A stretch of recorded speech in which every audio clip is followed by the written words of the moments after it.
Misfit Toys. Rakuten helps you be a smart shopper and save money on just about everything. We all have things we need to buy, whether it's home essentials or a self-care treat just for you. With Rakuten, you can get cash back on clothes, groceries, travel, and much, much more. Even better, you can stack cash back on top of other deals, like store sales and credit card points. In case you're wondering, the stores on Rakuten are ones you know and love, and lots of cool ones waiting to be discovered. They have fun favorites like Nordstrom, Lowe's, and even Expedia. When it comes to savvy shopping and saving money, Rakuten is a no-brainer. It's free and easy to join. Just go to Rakuten.com now or download the Rakuten app today. That's Rakuten.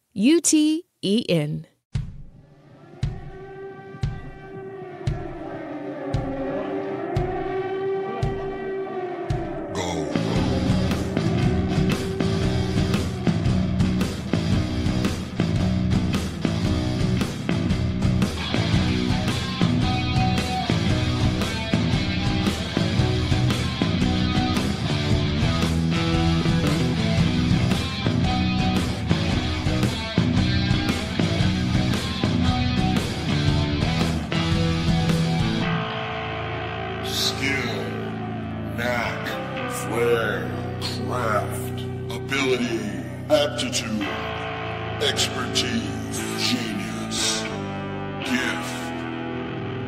I'm the fucking talent. Hey, what's happening? Mike Schmidt, 40-Year-Old Boy podcast. I gotta warn you folks, my body is betraying me already this deep into the show, because truthfully, this is like my fifth fucking attempt at doing this goddamn show, or at least sitting down. The furthest I got into it was about 8 minutes, and then I was just like, you know what the fuck? You know why? Because I yawned like 16 times. Did you just, and right there you just might have heard a noise in my throat a second ago. Rewind it, go listen. I didn't want for that to happen. My body is going into business for itself, which is not good. At the age of 56. Nobody wants to see that happen. God, you know, when you say that out loud, it's weird. Like when I was like 55, what's that, 2 months ago? Nah, that was fine. I sounded fine. But at 56, boy, now you're on the wrong end of it. Now you're on the wrong side of 50. And now it's a slippery slope as you just head and descend downhill. And as I record this, by the way, it's my ex-wife's birthday, and she's 57. Holy Christ, she's even closer to death than I am. Which she probably thought the entire 20 years we were together. The beginning was great.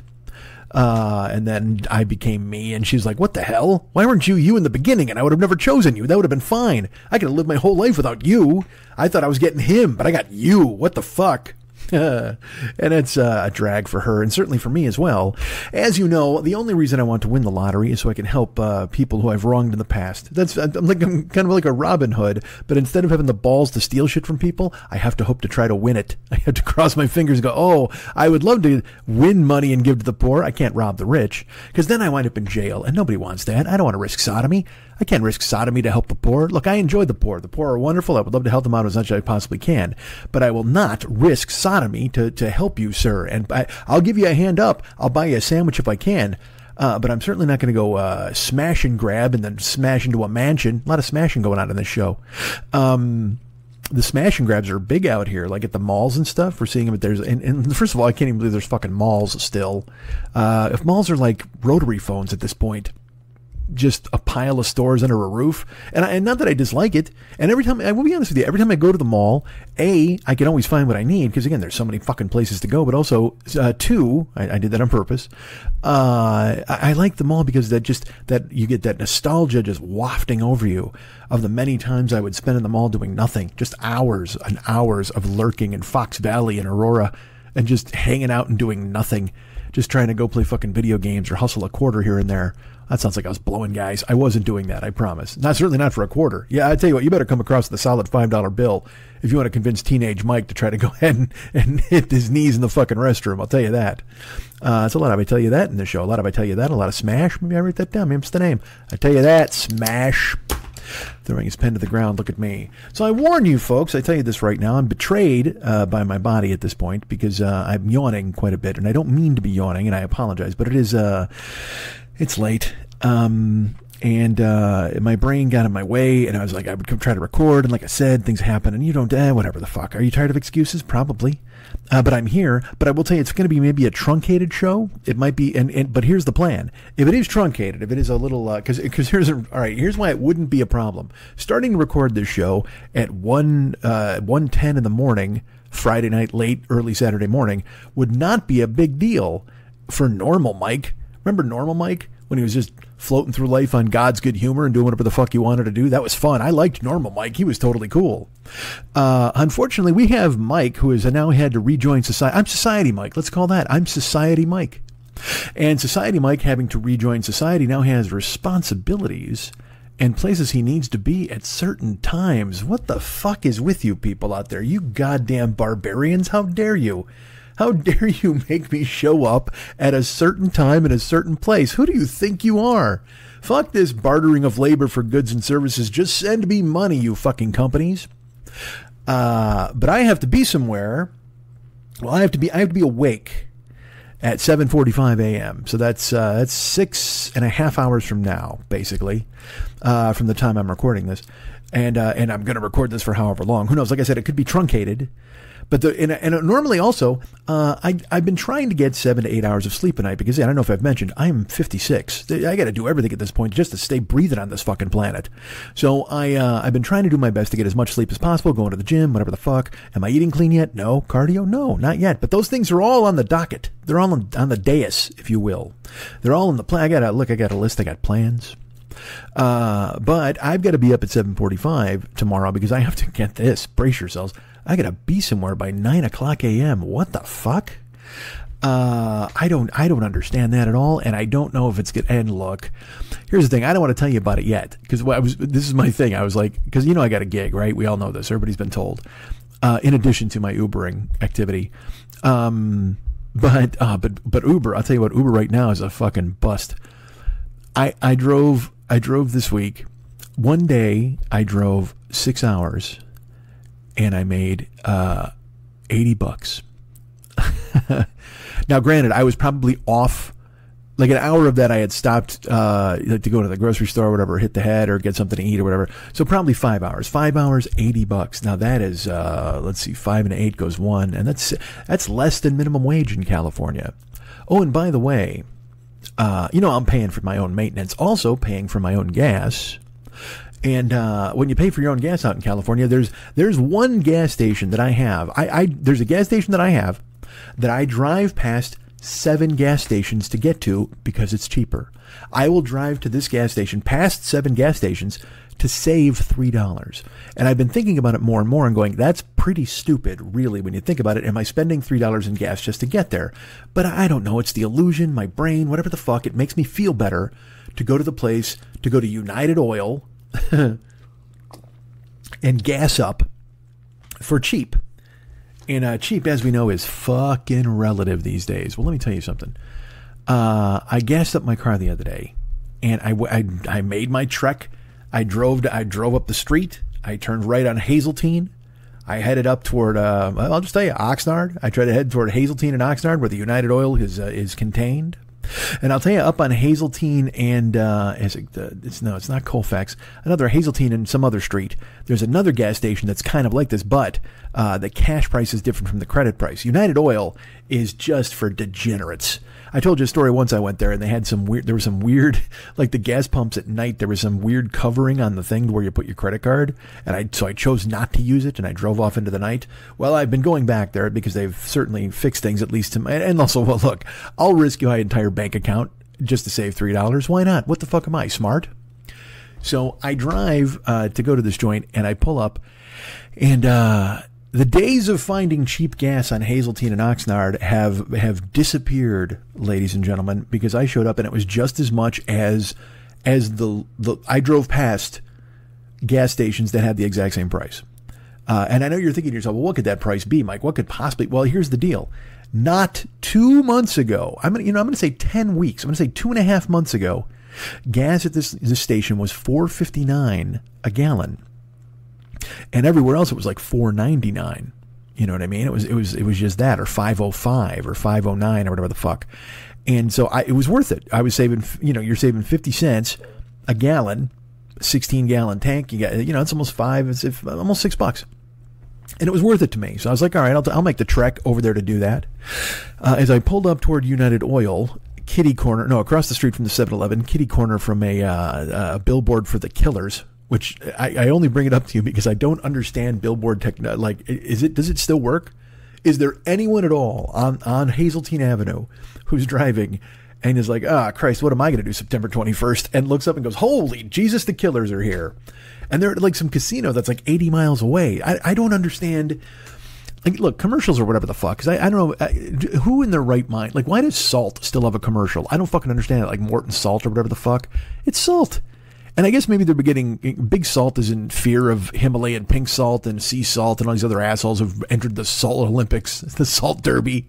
Every other person who found a parcel of ocean to try to turn into fucking $10. So maybe Salt has to convince you to keep buying Morton Salt. I don't fucking know. What the fuck do I know about advertising or anything? I don't even do commercials for this fucking show. And I could do them and be free. But I don't, and I haven't. I should, right? Shouldn't I? Although, look at this. I'm giving you a truncated show, and I'm going to tell you I'm going to do fucking commercials. What the fuck? So I pull up at this. So the billboard for the Killers is there. It's like a beacon in the night. I'm like, I got to go see that billboard for the Killers. I don't know who that's snaring in. I guess the logic is, if it sells one ticket, you did okay. Although it can't be. No, billboards can't be that cheap, right? It's got to be. What's a billboard a month? 1,000? Because that's prime LA real estate right there on top of the fucking Berea place where people are driving, right at Hazeltine and Oxnard. I got news for you. I drove there to get cheap gas. The last thing I can buy is a concert ticket, you fucks. Anybody who's going to the United Oil is not going to see the Killers. Quite frankly, you've got a better chance of anyone going to United Oil being a killer. I don't think they're interested in the band. I think they're interested in where to get rope. But sure enough, I go there, and as I drive up, the sign starts to come into view, and I'm stunned to find out that gas now, 10 weeks after it was $4.59, and I would make special trips to go there. And look, it's gone up gradually. It went up from $4.59, $4.69, went to $4.79, then it got to $4.99, and I was like, maybe it'll go down. Hey, guess what? It hasn't. And instead, I pull up, and it's $5.29 a gallon. Which, again, gas is gas. We all got to pay it. We all drive the fuck around. But when your job means you got to spend money on gas and you can't exactly conserve driving, boy, oh boy, does that hit you right in the old fucking ball sack. And you're like, Jesus, all right, $5.29. And at the time, I only needed to put in, like 8 gallons. But again, as you can tell by the math, that's still like $44 or whatever the fuck to go out that night. And then I made 80 in 6 hours on the road. And here's the thing that I don't understand now about Uber. And I haven't been doing it for a while. So I'm wondering if they somehow changed the algorithm to punish me. Like that could be a thing, possibly. I don't know. But I went out and I drove, and every ride was $3. Oh, I apologize. That's the second night. The first night I went out was all right. I'll tell you, I did the Go Fact Yourself podcast with J. Keith Van Stratton, and Nicole Thurman, I believe, was the co-host this particular week. And I played against the lovely Anna Camp, which I'll let's just go. I'll tell you a little bit about it right now. Whatever. I did the fucking show. We'll get back to it. But I did the show. I can't go into it now because I'll forget shit. Because I still got to finish the thing I started last week. Because people wrote me and they're like, "What happened at the pizza place?" God damn it! I know. I used to be good at this. Remember I used to button all this up? Was that because Lily was there taking notes and telling me where to fucking go? I don't remember she even took notes. Well, she did take notes, but she was taking notes to see what she would name the show back then. Whatever. So so I did the Go Fact Yourself podcast last Sunday, and I went, all right, you're out here. Just drive. Just turn on the fucking, phone. But I had to drive. I did the show, and then afterwards I left, and we're out in the parking lot talking. Everybody's, being friends. And I had to make myself leave. I was like, all right, make sure you drive a couple miles away. Because the last fucking thing I wanted to do was pick up somebody who had been at the show and give them a ride somewhere. Because that would have been just the ultimate surrender of any pride or anybody thinking I was ever a comedian of any sort of success. If I, because they had just watched me in the room. Because I will tell you this, I don't know how long this show is. Because every show that they've released is like an hour and 15 minutes. Okay. And by the time we were done, I mean, we were almost at 2 hours with the show that we did. And he said they're going to cut some stuff that went up on the cutting room floor. And I got news for you. It better be all Jay Keith and Anna Camp, because I was fucking gold. You better not cut a fucking word I said, for God's sake. But I trust their instincts. Jay Keith's been in television. There you go. But I drove a couple of miles away, because I'm like, oh, fuck this. I can't pick up a person from the show, because that would just be like, hey, wasn't I funny? Hey, where are you going now? You want to go home? I'll take you home. I'll make $5 after you just watched me fucking kill. But I drove, and the first ride I got was like $3. And I was like, motherfucker. So I took a ride for $3, because I will tell you this. When I drove Uber, when I was driving regularly before the pandemic, the lowest priced ride you would get was $4.25. That was like the minimum ride. It was baked into the fucking thing. Unless you did the Uber, at the time, I forget what it was called, where you picked everybody up, Uber tag team, Uber fucking packed car, whatever the fuck it was called. So you get a bunch of people in your car, and they all, as they were ride sharing, it was a little cheaper, but because you were doing 4 rides, they figured it added up, and you can't argue, because they own the fucking company. They own the algorithm. They own the fucking app. They own the whole goddamn thing. They own your fucking soul. So but this time, sure enough, man, I took a $3 ride, and then the next one was $3.36, and I took that one. And granted, it's someone who's a mile away, and then you take them 1.5 miles. But like, it's like everything's becoming these weird taxi rides now. There's no more, at least in the experience I had this week. So then the third ride, though, I will tell you this. The third ride, I picked it just because you have to look at your phone now. You can't just accept. I used to just accept rides blindly. All right. But now you can't, because sometimes it'll be a $3 ride and the person is 3 miles away. Well, I'm not driving 3 miles for free to pick somebody up and drive them an eighth of a mile. I mean, that, or 8/10 of a mile. I'm not fucking doing. So you have to now squint to see the fucking numbers, and the thing pops up on your screen. And now it does this weird thing where rides go out to like 10 different people, and you got to claim it quick. Because I used to just tap the ride and it would tell me where to go. Well, now I tap the ride and it says, seeing if you're the best match. I'm like, what the fuck is this? What are we now? You know what it is? It truly is rats in a box pushing fucking buttons for pellets, but the pellets are rides.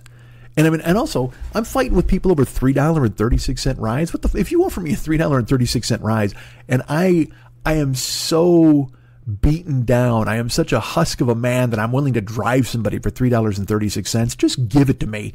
Don't then go, hold on a second.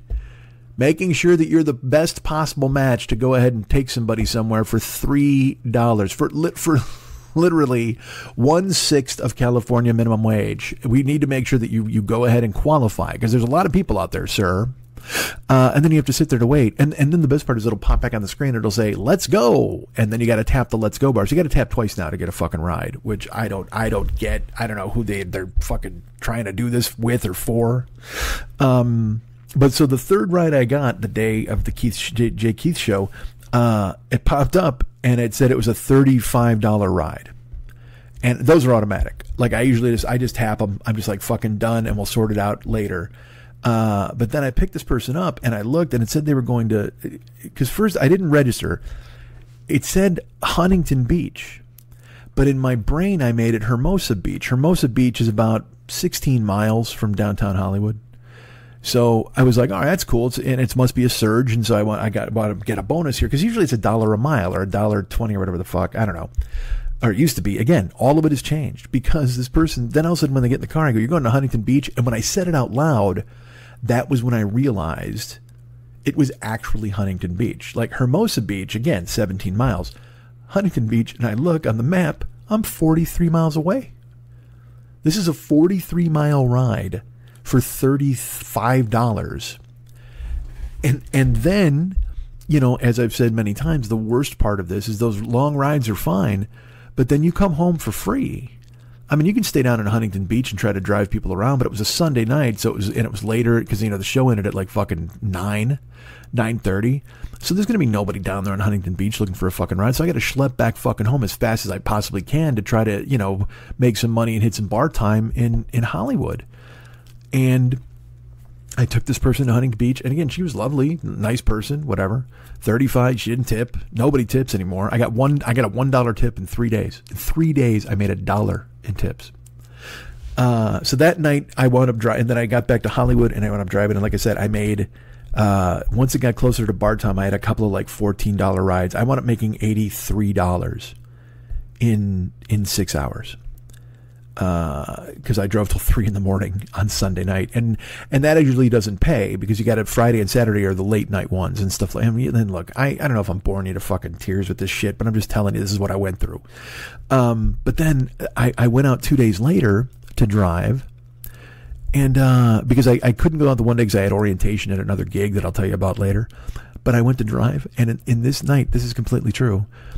I drove 4 hours and 45 minutes. And I made $50. $56. I don't want to totally short shrift it. $56 in almost 5 hours. I went home. It was like 12:30 a.m. because I started driving at 7:45, and it was 12:30, and I was like, well, fuck this. I was in Hollywood, and every ride, I should tell you this, that also, I had like eight or nine rides. Like the most expensive ride I got was $6.20, and that was a woman I took to Ralph's, and she had me wait, and then I took her back to her place.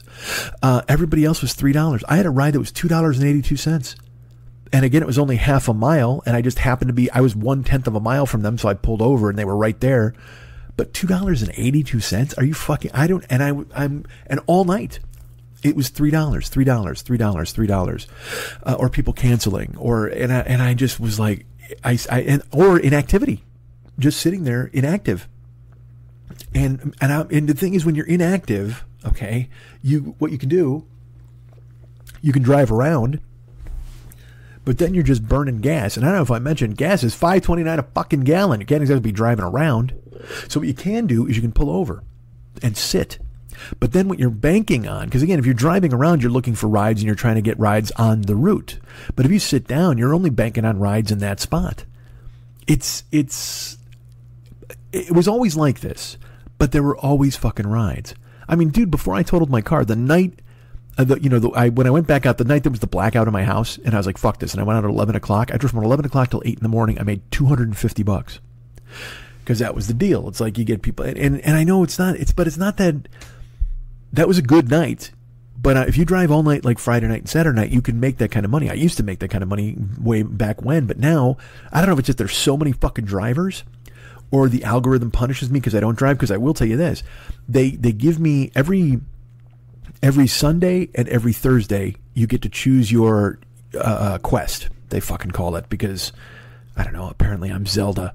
So I've got to fucking pick a quest on Sunday, and it starts Sunday night at 4 a.m. or Monday morning at 4 a.m., and then it ends Thursday night at 4 a.m. or Friday morning at 4 a.m. And you can pick an amount of rides to do in that amount of time. But like, it used to be good money, like you would be able to fulfill because you drove your ass off. Well, now like 40 rides, if you do 40 rides in 4 days, it's a $20 bonus. And if you do another $10 rides, it adds $5. So you get $25. And I mean, 50 rides, that's a lot of fucking rides. For $25, that's not even half, not even a third of a tank of gas for some people. And for me, it's barely half. Not even. No, it's $68 to fill my fucking car now. So I don't know. No, actually, no, 50, it's probably 80 because I have a 16-gallon tank. Because the thing is, here, I don't wait until it's empty. I fill it out, when it's halfway done or whatever the fuck. So I don't even know what it costs to fill my fucking tank now. But I'll tell you this. I know it's a hell of a lot fucking more than $25 for 40 or 50 rides. And so I've been taking, every week I book these quests. And also they have a thing where they have bonus hours. So like between 4 and 5 in the afternoon, you can make an extra $3.50 a ride. But you only get 2 or 3 rides an hour, really. And if you get a long one, it's just one. But also, here's this another way where they fuck you. I've been getting, and again, it might be just me. I don't know if they're doing this to everybody, but because I would always choose these quests and these things, and then if I didn't drive, whatever the fuck. But I was always making sure to sign up for the quests. Well, I signed up for these fucking things, and again, the money is for shit. So I'm like, well, I'm not even gonna bother fucking chasing that. If it was $75, it'd be a different thing. But that's the thing. On the weekend, they'll offer you. They'll be like, if you do 80 rides, you get $75. And I'm like, 80 rides in 3 days. That's astonishing. I think the most rides I've ever done in a day was 26, and I was fucking dead.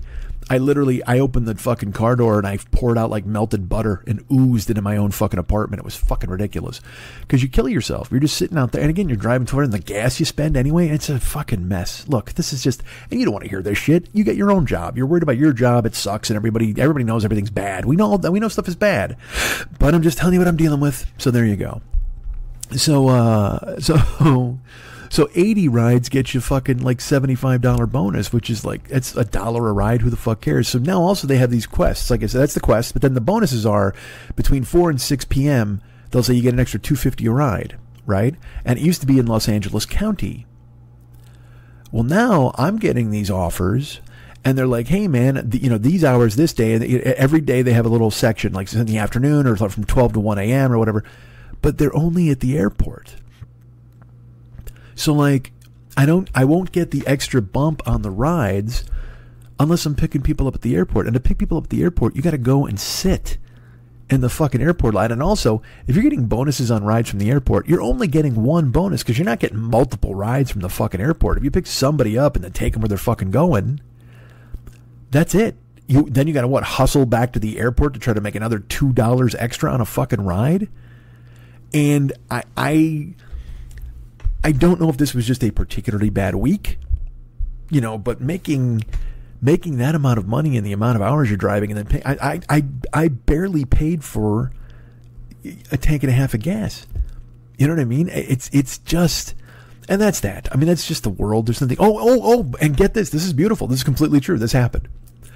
Sunday when I did Jay Keith, I told you, and I went and drove, and I went to Huntington Beach, and I was driving, and I picked up 2 girls at a club in Hollywood, and they were going. And I was like, I'm probably going to cash in after this, man. It was right around 2:30, and I don't know if they were going home from work or what, but their conversation was hysterical. It was just these 2 girls, and the one girl was dating a girl on the East Coast, but now they've kind of broken up, but they're still kind of fuck buddies.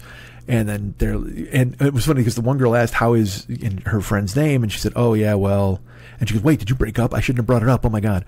But it was so funny. It was such a window into young people because these girls are, they're rich. So she's bi-coastal, and her family owns a fashion place, and she's like, yeah, my dad wants me to at least model some stuff this summer, but I didn't, and so now in the fall I might have to do that collection, but I'm not sure because I might instead just go to France for 2 months, but I don't know if Carrie's going to go to France. And I'm like, my God. And guess what? They didn't tip. Of course they didn't fucking tip.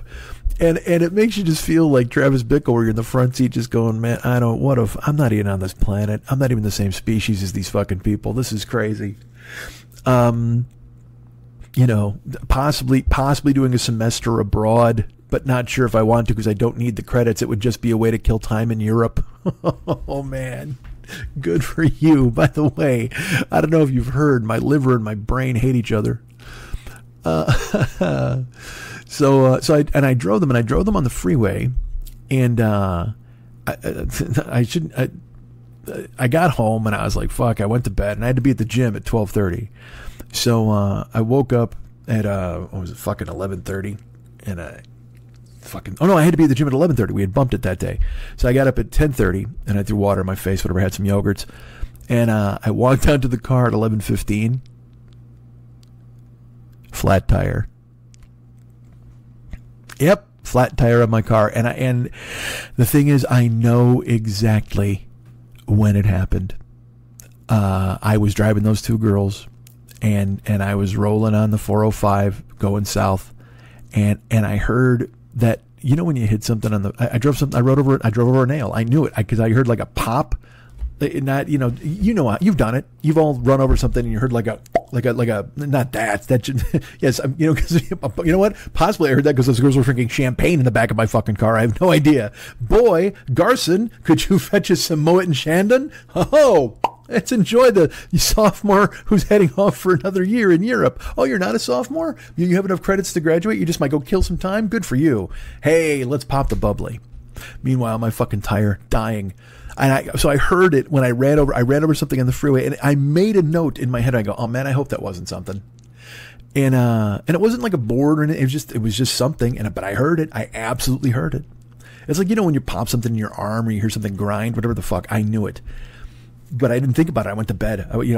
Because sleep is where I'm a Viking. So of course I went to bed and I crashed and I thought of winning a lottery. I had a fucking weird ass dream where I was, maybe it's because it's her birthday, but me and my ex-wife, Karen, I'll just say her fucking name, you guys know, but we were out, and for some reason Gary Lucy is a friend of mine, a comedian. I haven't seen him in fucking forever. He's actually dating Kristen Levine, who's like a good friend of Stanhope, and I think Gary actually moved to fucking Bisbee, where they are.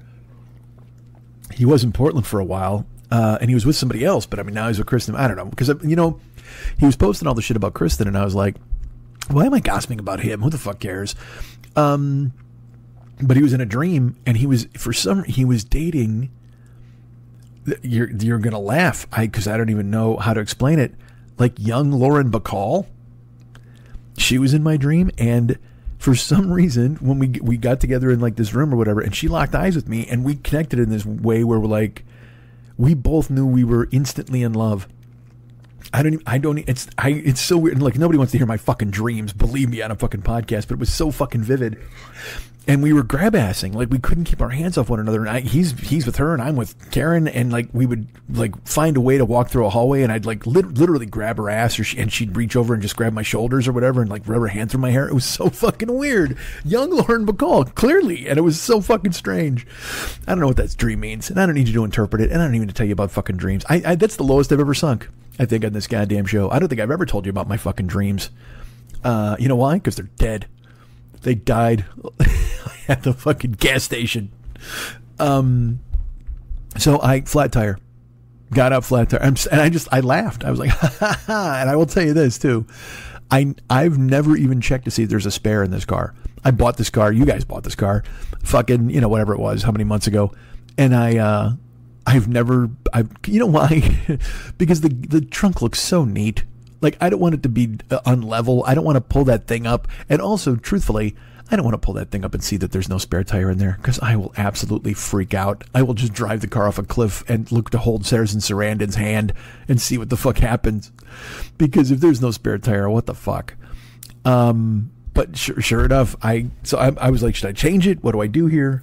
And I had to text my trainer and be like, hey, man, I can't come to the gym, dude. And I said, I just woke up and found this. I drove till 3 a.m. and he's like, no problem. But then he couldn't reschedule me. So then I'm even more pissed, because now there's no workout. Because again, I'm investing a lot of my self-worth in the gym at this point. You know what I mean? Where it's like, at least you're doing that. At least you're fucking, you're feeling good. Your arms are fucking big, and you're feeling great about it. But sure enough, I looked at the flat tire, and I wasn't even looking for a spare, because I will tell you this, I've been through this many times, and I have changed the tire in my carport area and done it on, my own thing. But also, that was in my old car when I knew I had a jack, when I knew I had a spare. And because I remember I had to change a tire in South Central one night. Remember when that dude helped me? Because I was like, hey man, I got it. He's like, let me help you. Because he knew that I was in trouble, because I was like the only white guy for 14 miles radius. And I've had now like 9 flat tires just from Ubering. And I've had to go, there's a place in the middle of Hollywood, I think I've told you this story, where I got a flat tire in the middle of Hollywood at it was 2:45 a.m. And I'm just like, do I have to tow this to my house? Because I guess I could change it and put the spare on, but I also wanted to keep driving. And so I Googled it, and it turns out there's like an all-night joint in fucking Hollywood, with a fucking sandwich board, flat tire. I think tire spelled with a Y, because they're medieval. Or a plywood with spray paint on it, says car here or whatever the fuck. And I pulled in, and they got you by the balls. It was $70 to fucking fix my tire. I've been there a couple times. It's so bad.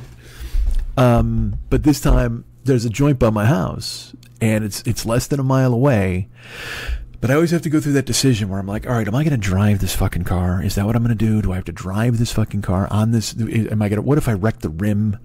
And then I got to Google it. And every time I Google it, I read the same websites that are like, the most you should drive on a flat tire is like 30 miles or whatever. And I'm like, that doesn't seem right at all. That seems like a website that's trying to trick you, or a tire salesman or a rim guy who's like trying to fool you and drum up business, because I can't imagine driving 30 miles on a fucking flat. But they also say, it might have been 10 miles, but they said you can go 30 miles an hour on a flat. That might be it. I don't know. I'm transposing numbers, but it was, whatever it was, it all sounded fucking wrong. But I've been reading it. It gives me hope and confidence that I can go less than a mile.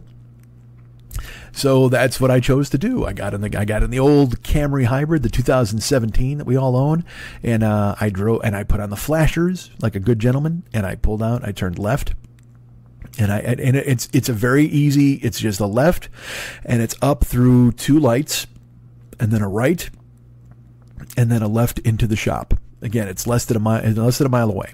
And, but still, you're driving flat tire, you got the fucking flashers on, and you're just waiting to hear some grinding noise that you've never heard in your life, where like the soul of fucking Henry Ford comes flying out of your car at some point, like, oh man, come on, don't punish me now, Henry, go hate the Jews again. But sure, so I pulled in, and again, this place, it's clockwork. They're super kind. You pull in, and all the bays were full. But I go, hey, man, I just got a flat tire. And they're like, all right, cool. And they just pull it over. They do that, the bit. I'm sure you've all had it. They take the fucking lug nuts off with the guy, the burr machine. And then they put the tire in water a lot of the times. But this time the guy saw the nail right away, so he kind of didn't have to put the tire in water. So he saw the nail and he cranked it out with the fucking pliers. And he showed me it's a, I don't know, 3-inch nail. I don't fucking know. And he takes it in the back and he does it, and then he puts the tire on, and he looks at me and he goes, hey, so this is the second patch on this tire. So if it happens again, you're definitely going to have to buy a new tire. And guess who didn't tell me that this tire was already patched? Well, the good fine folks over at CarMax neglected to mention that one of these tires was on its last fucking legs and was susceptible to nails. Hey, look, if I knew this tire was a slut and was going to get nailed over and over, perhaps I would have included some sort of discount in the price. I don't know. But still, so he's like, hey man, it's fine now. He goes, but the next time it happens, you can't patch this. You'll have to get a new tire. And I said, well, that's okay. I'm 56. I know I will never get a flat tire again as long as I live. Gets one on the way home, freaks out. And by the way, this is what, 5 days ago, 6 days ago? I don't know. And have I checked to see if I have a spare tire in my car? I have not. I don't want to. I'm scared. I'm scared. I don't want to open it up and see, that there is a spare tire and a jack, but then I have to try to smooth out the trunk and like put everything where it's, because it looks so beautiful in there now. It's just so pristine. But now if I have to go in and see if there's a spare, it's gonna pull everything out. And then also I'm horrified to find out if there's no spare. And I don't know what I'll do. You know what? I may just pass right away. I might have the vapors and just pass right away if I have no spare tire. So I don't know what Uber's doing. I don't know if that's the new normal, because in my brain I had this plan where I'm like, you know what, if I make $100 a day doing Uber, that's okay. I can stay afloat, pay my bills, do good, make some, this, and start actually working towards some fucking big bills that I have that I need to pay. Please don't come after me, government. So I thought if I could just do this, even because the plan was to like drive during the day, like stream on Twitch and then leave immediately and go drive like 7 to midnight every night. And I'm like, that should be enough to make $100. And it's like, and I gotta be honest, the last 2 times I did, I made $56 the other night, and I was like, what the fuck is happening? So I don't know what it will be like going forward. We'll see. I will do whatever I can, and then that combined with this other ridiculous gig where they expect me to be places at certain times. What the fuck is wrong with you people? I have no idea, man. No idea. So let me finish this pizza thing. I started this pizza thing last week. I started to tell you, the definition of insanity is doing the same thing over and over again and expecting a different result. And my friends make fun of me because there's a pizza place by my house, this place called Gino's. It's a Chicago pizza place. They make Chicago deep dish pizza, but they also make Chicago tavern cut pizza. And I really like thin cut pizza or thin crust tavern cut pizza. And then, but also occasionally, I want a deep dish pizza because it's a reminiscent of Chicago. I do enjoy it. If I'm in Chicago, I don't ever have deep dish pizza unless we go to a place that like specializes in it. And there's places, just because tavern cut is so much better. That's all what I'm saying. So I went to Gino's. All right. Already you guys are like, why would you go? Because we've gone to Gino's before, and I think 40% of the time they get my order right. That's my guess. And they're annoying. The guys who work there are just, they're like they're Chicago transplants, but they've been here for 45 years, so they don't know what it is. And I think I told you the story that Lenny and I would joke that we would just walk in there one day and go, listen to me, we're taking this place over. You guys can run it and own it or whatever the fuck, but we're going to run it. I'll run front of the house, Lenny will run back of the house, and you will print money for the rest of your lives. Because we're from Chicago. We know what the fuck to do. Chicago pizza is completely different. And because they have a kale Caesar salad. I want to punch them every time I see it in the fucking menu. I understand kale is now the woman everyone wants to date. I get it. Kale used, you know what kale used to fucking be? You ever go to the Sizzler? They had that fucking, the salad bar. The kale was tucked in and around the containers for decoration. That's where the fucking kale was. It was never in something where you'd ever think to yourself, oh, I should eat this stuff. You know what I should eat? The decorations. Hey, what is that, plastic? Let me chew on that for a fucking while. That's what kale used to be. It was not even decorative. It just looked like foliage. It fooled you into thinking there was some sort of greenery that was healthy when you were dumping ranch dressing on top of sesame seeds and croutons. You know what I mean? That's all. It was just a fucking bamboozler. But now... especially, and look, I've had kale. I bought kale. I put kale in my protein shakes for when I was lifted hard because I was told it was a good thing. You should do that. Kale is the new guy. But again, he gets put in the fucking protein shake. He gets all mulched up with a banana and a blueberry. I don't even know kale's in there. He's just lurking in the background. He's like this weird interloper. It's like at a porn when there's two people fucking and there's a guy in the doorway watching them jerk off. That's who kale is. I got a banana and a fucking and blueberries. They're in the bed fucking, and I got kale in the doorway jerking off. I got no problem with that protein shake. I suck it right down. But if I got kale fucking in the bed, that's not going to be a good shake at all. Ugh. And bananas jerking off in the corner, blueberries and kale fucking, no thanks. So I avoid it. It's not for me. But they got a kale Caesar, and look, man, there's, you know me. I'm a giant person. I love food. I'm a fat dude. I'll just say it. Big guy. Whatever you want to fucking say. But I love food and I can romanticize the shit out of it. I mean, I can tell you about a bowl of soup I ate and I can talk about it for 10 minutes and how unbelievably glorious and delicious it was. I used to make homemade chicken soup at Pacero's when I worked at the pizza joint. I was in charge of making the soup. And I would make it, and I'd put, you know what? He had a recipe that he wanted me to follow, but sometimes I put a little more stuff in there. Sometimes I put some extra celery in there because I like that in my soup. Sometimes I put some extra carrots because I think you got to have a good vegetable ratio. I like it very much. You know what I didn't put in my chicken soup? Fucking kale. Fucking throw your kale off the fucking bridge, man. So I'm going to tell you, there are very few things in the world that are as perfect as a perfect Caesar salad. Done right.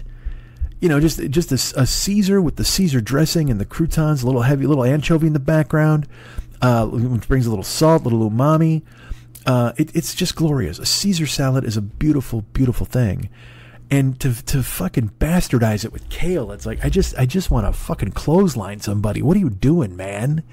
That's like saying, hey, man, you want a wedge salad? You're like, yeah. And they're like, all right, here's a wedge of kale. Oh, my Christ. No, thanks. Or, I might as well eat the fucking shoe a wedge or whatever the fuck. No, thank you. I'm not a fan. So whatever, their menu...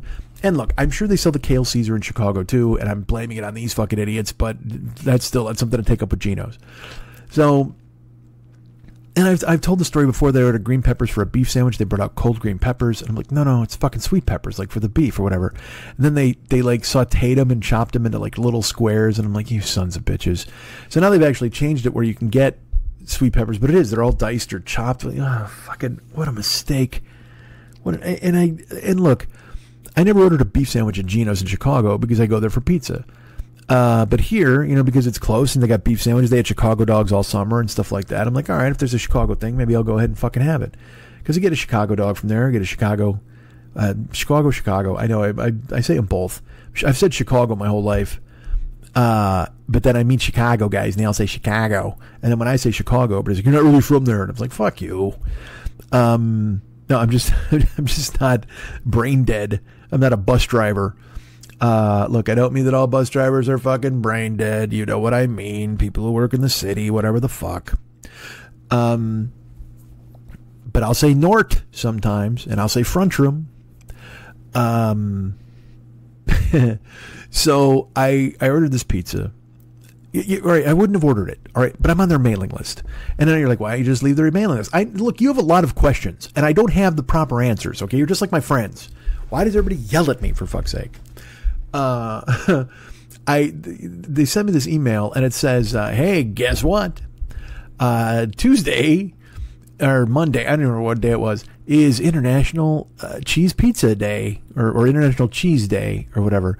Now, I'll be honest with you. The internet is not a good place to announce International Cheese Pizza Day. I think a lot of you know why. Some of you may not know why. But cheese pizza, unfortunately, has a different meaning in some internet forums. An unbelievably terrifying meaning, quite frankly. And it became a meme and it became a joke. Mods are asleep. Where's cheese pizza? And I will just tell you this. If you're wondering what it is, like you might not be. You might be like, don't even tell me, Mike. I won't tell you, but I will tell you this. If you're wondering what cheese pizza means sometimes online, think of the first letters of each word. And maybe then you can put your thinking caps on and realize what disgusting and horrible fucking people would want when they ask for cheese pizza on the internet. There you go. Take that and run with it. And I shouldn't even talk about it because now it's going to be like Rocket Pizza or whatever the fuck, where they thought they had the kids, getting milked for adrenochrome in the basement and the guy showed up with a fucking assault rifle. So to send out an email that said International Cheese Pizza Day made me laugh. I'm like, I don't know if you guys, because it really betrayed how stupid they were. I'm like, you guys are dumb. Like, you don't even, how do you not even know this is a thing? But also, you know why? Here's why though, truthfully, because they're good people. Just because I've been in terrible, corners of the internet and I happen to know what these assholes are talking about, and you just fucking run away. You're like, oh, fuck off. Just these people who should be put to death, quite frankly. But just because I'm terminally online, I don't know, really just incredibly online, they're grown-ups. They're grown people. They don't have any idea. Hey, it's International Cheese Pizza Day. And 4 kids in the back of the class laugh. And they're like, what's funny? Nothing. I'm one of those assholes. They shouldn't know what International Cheese Pizza Day means, quite frankly. You know what? It should mean International Cheese Pizza Day. Everybody likes cheese pizza. Shouldn't mean the rest of these other assholes and their bullshit fucking abbreviations and whatever. All right, so. But when it said International Cheese Pizza Day, it was only $20 for a large tavern cut cheese. And then $20 for a large deep dish cheese. And I was like, well, that sounds like a pretty good deal. Because normally they're $28. Cheese pizzas are like $25, and then you get fucking sausage and green pepper or extra cheese, whatever the fuck you want to throw on there. But I was like, all right, you know what? I can get a pizza for $20. That'd be good. Why not? I'll get myself a tavern cut cheese pizza. Sounds like a delight. Or I could get then I thought to myself, what if I got a deep dish pizza? And because it's $20, the toppings then aren't going to be really extra because you're saving money on the actual pizza. Oh my God, look at me scheming. So that's the route I went. I bought myself a deep dish cheese and sausage and extra cheese pizza. That's what I wanted. So I called him up, and I get a guy on the phone. I won't say his name in case somehow you call there. And he's like, hey, what can I get you? And I said, well, I've been told that it's International Cheese Pizza Day. And he goes, how did you hear that? I said, excuse me? He goes, how did you hear that? Like, where did you hear that? I said, I don't know. I got an email from you guys? Okay, I just wanted to make sure you got the email. I go, why? He goes, well, if someone was just calling to say that they heard that it was International Cheese Pizza Day, they can't get the deal. Like, they have to say they got it from the email. And I said, you do know that I could call 5 of my friends and tell them all that it's International Cheese Pizza Day and they got an email, right? I mean, you're aware of that.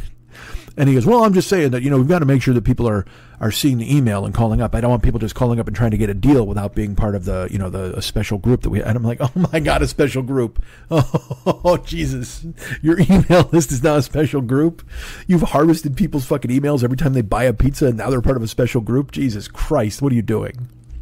So, I was like, all right, man, that's fine. So I want a deep dish pizza. And I want sausage and I want extra cheese. He goes, great. And he gave me a name and he said, it's 45 minutes. And I said, here's this. Great. I'll be there. I'll pick it up. Hang up. And then it dawned on me that, they have several different kinds of sausage at this place. For me, if you order a sausage deep dish pizza, you should automatically get patty sausage. It's a round disc made of sausage that goes all the way around the interior of the pizza. And it covers the whole surface of the pizza. Whereas if you get crumble sausage, That's where you could pick up like almost like ground beef type sausage, you know what I mean? And you pull off, wads of it and you put it all over the pizza. That sort of thing. That's what you get in your standard sausage pizza. But patty sausage is a special sausage that you get with the deep dish pizza. It covers the whole surface of the pizza, and then the more cheese goes on top of it. And also if you get extra cheese, that's that. So I think automatically if you order a deep dish, they should know you want patty sausage. You know why? Because I'm from fucking Chicago. That's it. It's a Chicago pizza place, but the patty sausage is on the fucking pizza. What are you doing? But in the past, they've asked me crumbled or patty, and I'm like, I'm fucking patty. Like, where are you from? So I hang up the phone, and then I think to myself, he didn't even ask me crumble or patty. And then in my brain, I go, well, you know what? They probably wised up. They realized that with a deep dish, you just get patty sausage. Maybe someone from Chicago set them straight. And then in my brain, I went, or that guy is just a fucking goof, and he didn't ask me, and who knows? And now I'm at the mercy of this guy, who's already, Inspector Gadget with the fucking emails. Let me ask you this. You asked me 5 prying questions about where I got my fucking International Cheese Pizza information, but yet you don't try to identify what kind of sausage I want with my pizza? What kind of pizza detective do you hope to be? So, sure enough, I call him. I call him back. And I call him back in a minute. In 60 seconds, I call him back because it dawns on me. I'm like, all right, fuck. Maybe they just automatically put the patty on. Maybe I'll just go ahead and pick it up. And I go, fuck that. You're going to trust this guy who just gave you the fucking the weird interrogation over where you get your god information from? This guy gave me the 3rd degree with a light bulb in my face. So I call him back literally 60 seconds later. And he answers the phone and gives me his spiel. And by the way, I should tell you, this guy has personality. It was like calling myself. Hey, thanks for calling Gino's East. This is Mike. What can I get you tonight? Like that kind of thing. Instead of just going, Gino's going to help you. He's that guy. He's me. He's got to make a production out of it. His name was not Mike, but he's Mike for our purposes. So I call him right back, and I get the same thing. Hey, Gino's East Pizza of Chicago on Riverside. This is Mike. What can I help you with? And I said, I go, Mike, it's Mike. He goes, hi. And I go, I just called you. He goes, okay. I said, I ordered a deep dish with extra cheese and sausage, and I want to make sure that it's patty sausage on that pizza. And he goes, okay. He goes, yeah, I can make a note of that for sure. I go, does it automatically come with patty sausage because it's deep dish? He goes, no. He goes, we need to know which one you want. And I did not have the heart to go, well, you didn't fucking ask me. But that was that. I said, okay, great, but I just want to make sure that it is patty sausage on a deep dish. So it's patty sausage and extra cheese. He goes, patty sausage, extra. Okay, and I hear like clicking of keystrokes, a pen, whatever the fuck, the light bulb above his head. And he goes, great, took care of it. I go, fantastic. 45 minutes. 45 minutes goes by. I get in the car. Now, look, I don't show up right at 45 minutes because I don't want to be that guy. I give him a little berth. I give him a little wide berth there on either side in case there's a hassle in the kitchen. I walk in the door and I go, hey, what's happening, Mike? How are you? And I go, I'm Mike. I'm here to pick up a pizza. And he goes, oh, yeah, Mike Schmidt. And I go, yes. And he goes, okay. And he pulls it out. And he hands me the pizza and I open it. Okay. And there's another thing that Gino's, they don't cut your pizza. Okay. They have it right on the box. They're like, if we cut the pizza, that means the sauce and the cheese might ooze out before you get home, and we don't want to take that risk. And in the past, I've just gone, cut my pizza. All right, I'm literally 2 miles from my house. Cut the fucking pizza. But I'm so tired of asking them to do it. And like, I've only asked them 3 times or whatever the fuck, but still, it's enough to where I just, in my brain, I'm exhausted. I'm just like, why are you going to do it? Just go home and cut your pizza. It's fine.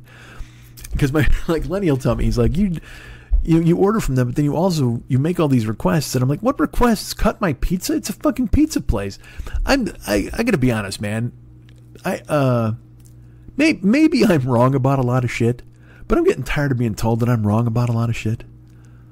I'll tell you another thing later, but and it's always Lenny, because Lenny's like, he's the voice of reason, but I'm like, because he laughed at me for even ordering from them. He's like, what are you doing, man? And I go, I know. He goes, you just love torture. And I go, I don't really. I love Chicago pizza. So I was like, it was just by my house. What the fuck? So, and also a Chicago deep dish pizza, the sauce is on top. So it's like, and it's hot. I open it up. It is fucking scalding hot. I can feel it, which is great. So, and I take care of the money and whatever the fuck. And I'm like, do I have any, what was it, a deal? Because they're on a points thing. And I go, do I get points? He goes, yeah, it'll go right on, whatever. So I leave. I go home. And, put it on the countertop, get out the old pizza cutter, got to whack it up, fucking cut it into 6 slices, scoop a couple of slices off, put them on a paper plate, go sit on the fucking couch, and I pick it up, and I bite into it, and it's got crumbled sausage. Oh, I forgot to tell you this. When I picked up the pizza, he handed it to me, and I opened it up, and it was fine. I said, it's got scalding hot, it's got the sauce on the top. And I closed it, and it had a receipt on the box with my name on it, and it said crumbled sausage, extra cheese. And I looked at the receipt, and I didn't say anything, because before I could say anything, he went, oh, hey, ignore that receipt, don't worry about it. He goes, I went into the kitchen, I told him patty sausage, I took care of it. I said, great, Mike, I appreciate that. And then I got home, and I cut it up, and crumbled sausage on the pizza. And you may have even heard the sigh that I let out, because again, it was, why am I going there? Why does this always happen? And some of you might be like, oh, it's not a big deal. Sausage is sausage. You're right, it is. Crumbled sausage is delicious on a tavern cut pizza. Crumbled sausage on a deep dish pizza is a jip, because the actual patty sausage covers the entire surface of the pizza. So you, my friend, get sausage in every bite. But crumbled sausage, it's willy-nilly. It's just kind of all over the joint. It's like a, like Morse code. You know what I mean? Dot, dot, dash, dot, dot, dot, dash, dash of sausage. But, patty, it's right there. It's just like an anvil. It's sitting right on top of the fucking pizza under the sauce. And I fucking crumbled sausage, and I just like, and in my brain, I'm like, you gonna let this go? Because what am I gonna do? First of all, I'm not going back, because it's 45 minutes to make a deep dish fucking pizza, and I'm not going back. I just, I'm like, I can make do with this. But then I was like, you know what? This fucking guy, he fucking put me through the ringer on the goddamn email thing, and then the receipt said crumbled sausage, and he assured me before I even asked him, he goes, ignore that receipt, because I went into the kitchen and I made sure that it was going to be this patty sausage. But I said, great, man, thanks, dude. And then my friends are like, why didn't you check? And I said, I opened the box, I checked the pizza. They go, well, you didn't check for sausage? I go, I'm not going to poke my fingers into the sauce and start looking for, at some point you got to trust your vendor, right? Don't you? You got to go, he tells me, I believe him. I can't just, and again, I hate the fucking place, and I don't trust him as far as I can spit, but at the same time, I'm not going to punch my fist into the center of my pizza and go, you fucking ruined this. You know what I mean? I can't, and it's all scalding hot too. I'm going to get 3rd-degree burns because of his fucking mistake. So I got home, chopped it up, and I'm like, I got to call him. I can't, the dude does not abide. The dude does not abide goddamn crumbled instead of patty. Especially after being told, unsolicited, don't worry about that. I took care of the fucking patty. And so I called him. I called the fucking phone number, and he picks it. Hey, what's going on? This is Mike at Gino's. What can I help you with? I said, hey, Mike, it's Mike. And he goes, hi. I go, I was just in there, and I picked up a pizza. And he goes, is this Mike Schmidt? I go, it is. I said, I picked up this pizza, and I got home, and I cut it, and I grabbed a piece. Crumbled sausage. And he goes, oh man, really? I said, yeah, and the receipt says crumbled sausage, but you said you went into the kitchen and you straightened it out with them. And he goes, I'm telling you that I did. And I go, well, guess what? Someone in the kitchen either ignored you or forgot. I go, because I have a pizza here with crumbled sausage. Now, what am I expecting out of this? I'm sure you're asking me. I don't know. Quite frankly, what I thought they were going to do is go, you know what, man? That pizza's on us. Because if I owned a pizza place, I would say that pizza's on us. Especially when I made the stupid fucking mistake of telling you, hey, by the way, we did not make the mistake you think we made, despite what the receipt says. I took care of it personally. And if I'm a game show host who answers the fucking phone, well, I'm probably giving shit away free all day anyway. So why the fuck wouldn't you just go, you know what, man, we'll comp you. And also, you can see, because he checked my email, and obviously I'm in the super secret club, I've been coming to this fucking joint. I should never fucking come in there again. So you should just go, you know what, man, it's yours. Because again, in Chicago, we did it all the fucking time. And by all the time, the 2 or 3 times a week we made a mistake. because it was just it was the cost of doing business. It's what you did. And it's also a way to keep your customers, because you go, hey man, we fucked that up. Sorry, man, take it. So in my brain, I was thinking, well, they're just going to comp this pizza. And look at me. I've turned International Cheese Pizza Day, International Free Pizza Day. Mike goes, well, yeah, boy, that's not good. I guess I'm sorry about that. I guess I'm sorry. I heard him say it. And I go, yeah, so, I don't know. Look, man, I'm not coming back. I go, and it takes 45 minutes to make a deep dish pizza. He goes, no, I understand. I can, he goes, I'll tell you what, I can give you a gift card.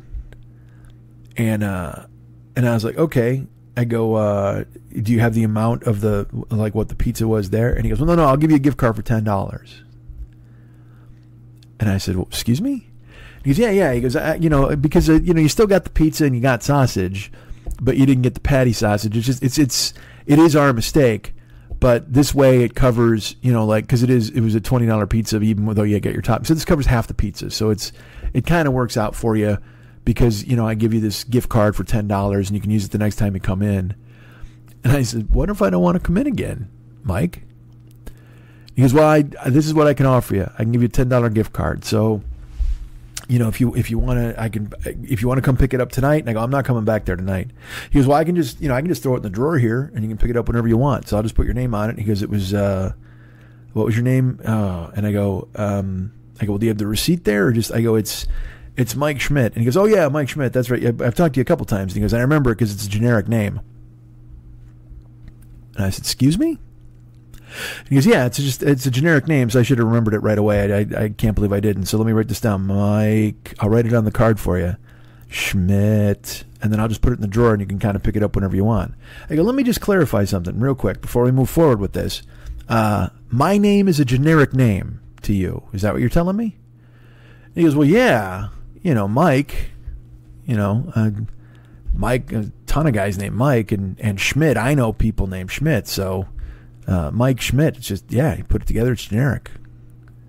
I said, great. So leave the card there in the drawer, and I'll just pick it up whenever. And he goes, yeah, that's fine. I'll just write it here. I'll put the date, and you can come get it whenever you want. I said, thanks. Because what I wanted to do was I wanted to fucking reach through the phone and strangle him to death, because who the fuck are you to tell me I have a generic fucking name? And I also, look, this kid wasn't dumb. And by kid, I mean he was a 35-year-old man. He knew what he was doing. I can, all day long, I can pretend that he was dumb and he didn't know my name and he just said a dumb thing. No, he did it because I had introduced myself like 4 different times. Whenever I called, I said, hey, Mike, it's Mike. Hey, Mike, it's Mike. Hey, Mike. And when I got there, hey, Mike, it's me, Mike Schmidt. How are you? Like, he had said my name 5 or 6 different times, and he knew exactly what he was doing. He took a swipe. It was, and it was one of those deals where in my brain, I'm like, all right, what do I do here? What do I do? Am I going to talk to a manager and go, hey, this guy insulted me by saying my name was generic? Because then everybody looks at you like you're a fucking twist. You know what I mean? Like you're a fucking banana head. It hurt you because what kind of a narcissist are you that your name is, you know what I mean? Like, it's just stupid to make a hassle over, and you're not going to kick and scream. You're not going to fucking yell. You're not going to, but boy, I wanted to. Hold on, something fell on my desk. I wanted to. I just wanted to fucking, because I wanted to go there and shout in his face. Like, you know what it is? It's a Chicago pizza place that doesn't serve Chicagoans. You know what they need? They need some fucking Chicagoans in there. Chicagoans, not Chicagoans. I'm a Chicagoan. They need some fucking Chicagoans. The aforementioned bus driver needs to roll in there and just clunk some fucking heads together. Because fuck you and your bullshit. Jesus Christ. Because in the city, like in Chicago, there's so many fucking Chicago pizza places. It's all, clearly, by definition, if they're in Chicago, they're Chicago pizza places. But everybody's got a favorite. You know what I mean? When I grew up, I used to eat at Grumpy's, and there's Rosati's, and there's fucking Giordano's and fucking Lou Malnati's. There's the big chains, but everybody knows Malnati's and Gino's and Giordano's. But then, like I said, there was a Grumpy's by my house, and their pizza was fucking amazing. Their thin crust Grumpy special was fucking so good, and they would get a little char, like a little brown on the crust. Man, it was good. And then there was little Italian. That was another place they made double dough. It wasn't deep dish. which is that, like pan deep dish Chicago pizza. But fucking, they made double dough, which was essentially like twice the amount of dough for your pizza, like a thin crust. So it was a little puffed up, thicker crust. Man, dude, it's a little Italian. There's tons of fucking pizza places. So in Chicago, they want to keep your fucking business. They're not going to act, and they're also not going to treat you like a jerk. Where it's like your name. Oh, I'm sorry you're so concerned about your fucking name. You know what I mean? Whatever. But here, these two guys in their salmon shirts and their fucking screenwriting pasts, you know what I mean? They think all Chicago is, hey, look, I got a 16-inch softball. Remember that? Remember Ray Rayner and Svengoolie? Haha, we all went to Chicago, right? It was great. And then they hire a bunch of actors who don't know the fucking first thing about Chicago, which is why I said when Lenny and I should just go in there and go, you know what, fuck this. And we're gonna find a bunch of idiots and we're gonna stock this fucking place with Chicago people who know how to pronounce Jardiniere.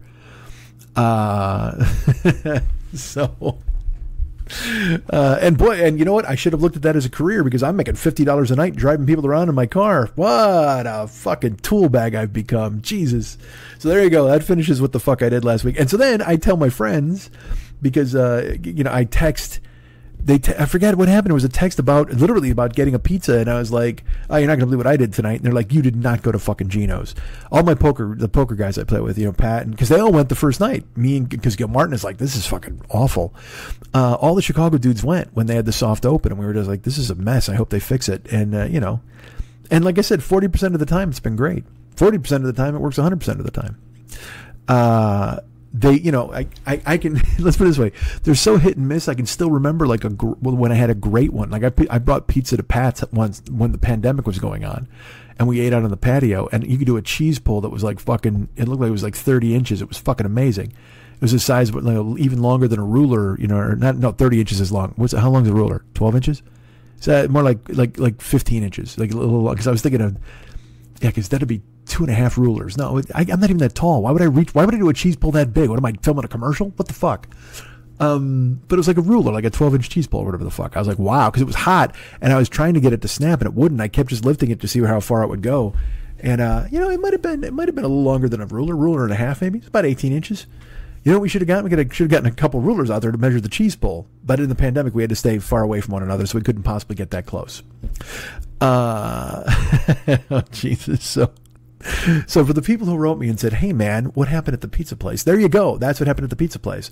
And I didn't lose my mind.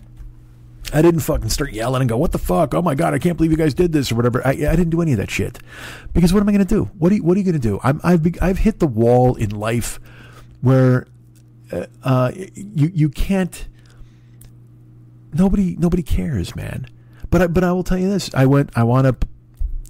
I had to go to orientation and I was down on the other side of, I was down near the beach. And so I was coming home and there's a place that I always wanted to eat in Culver City. It's a place called Ms. Cheese. And it's a cheese, CHI''S. Might be Ms. Chi's, but Ms. Chi's or Ms. Cheese. I think it's Chi. And it's Shirley Chung, who was on Top Chef. She was on Top Chef. She was on Iron Chef Masters, I think. She's just, her personality is fucking awesome. Like when you see her, you're like, I love this woman. She's so fun and her food always looks delicious. And this is not like a full blown, pay a ton of dough for Chinese food type of joint, but it's just I had read about it because she was serving, there's a dish that she won with on Top Chef called a cheeseburger pot sticker. And she served them on Top Chef and she won her competition that day. It was named the dish of the competition that week. And then she started serving it in this restaurant. And I've always known it was there, but I just happened to be near Culver City. So I'm like, you know what? I'm going to fucking go. So I went this week. And, I sat down and it wasn't busy at all. It was me and one other woman in there for lunch.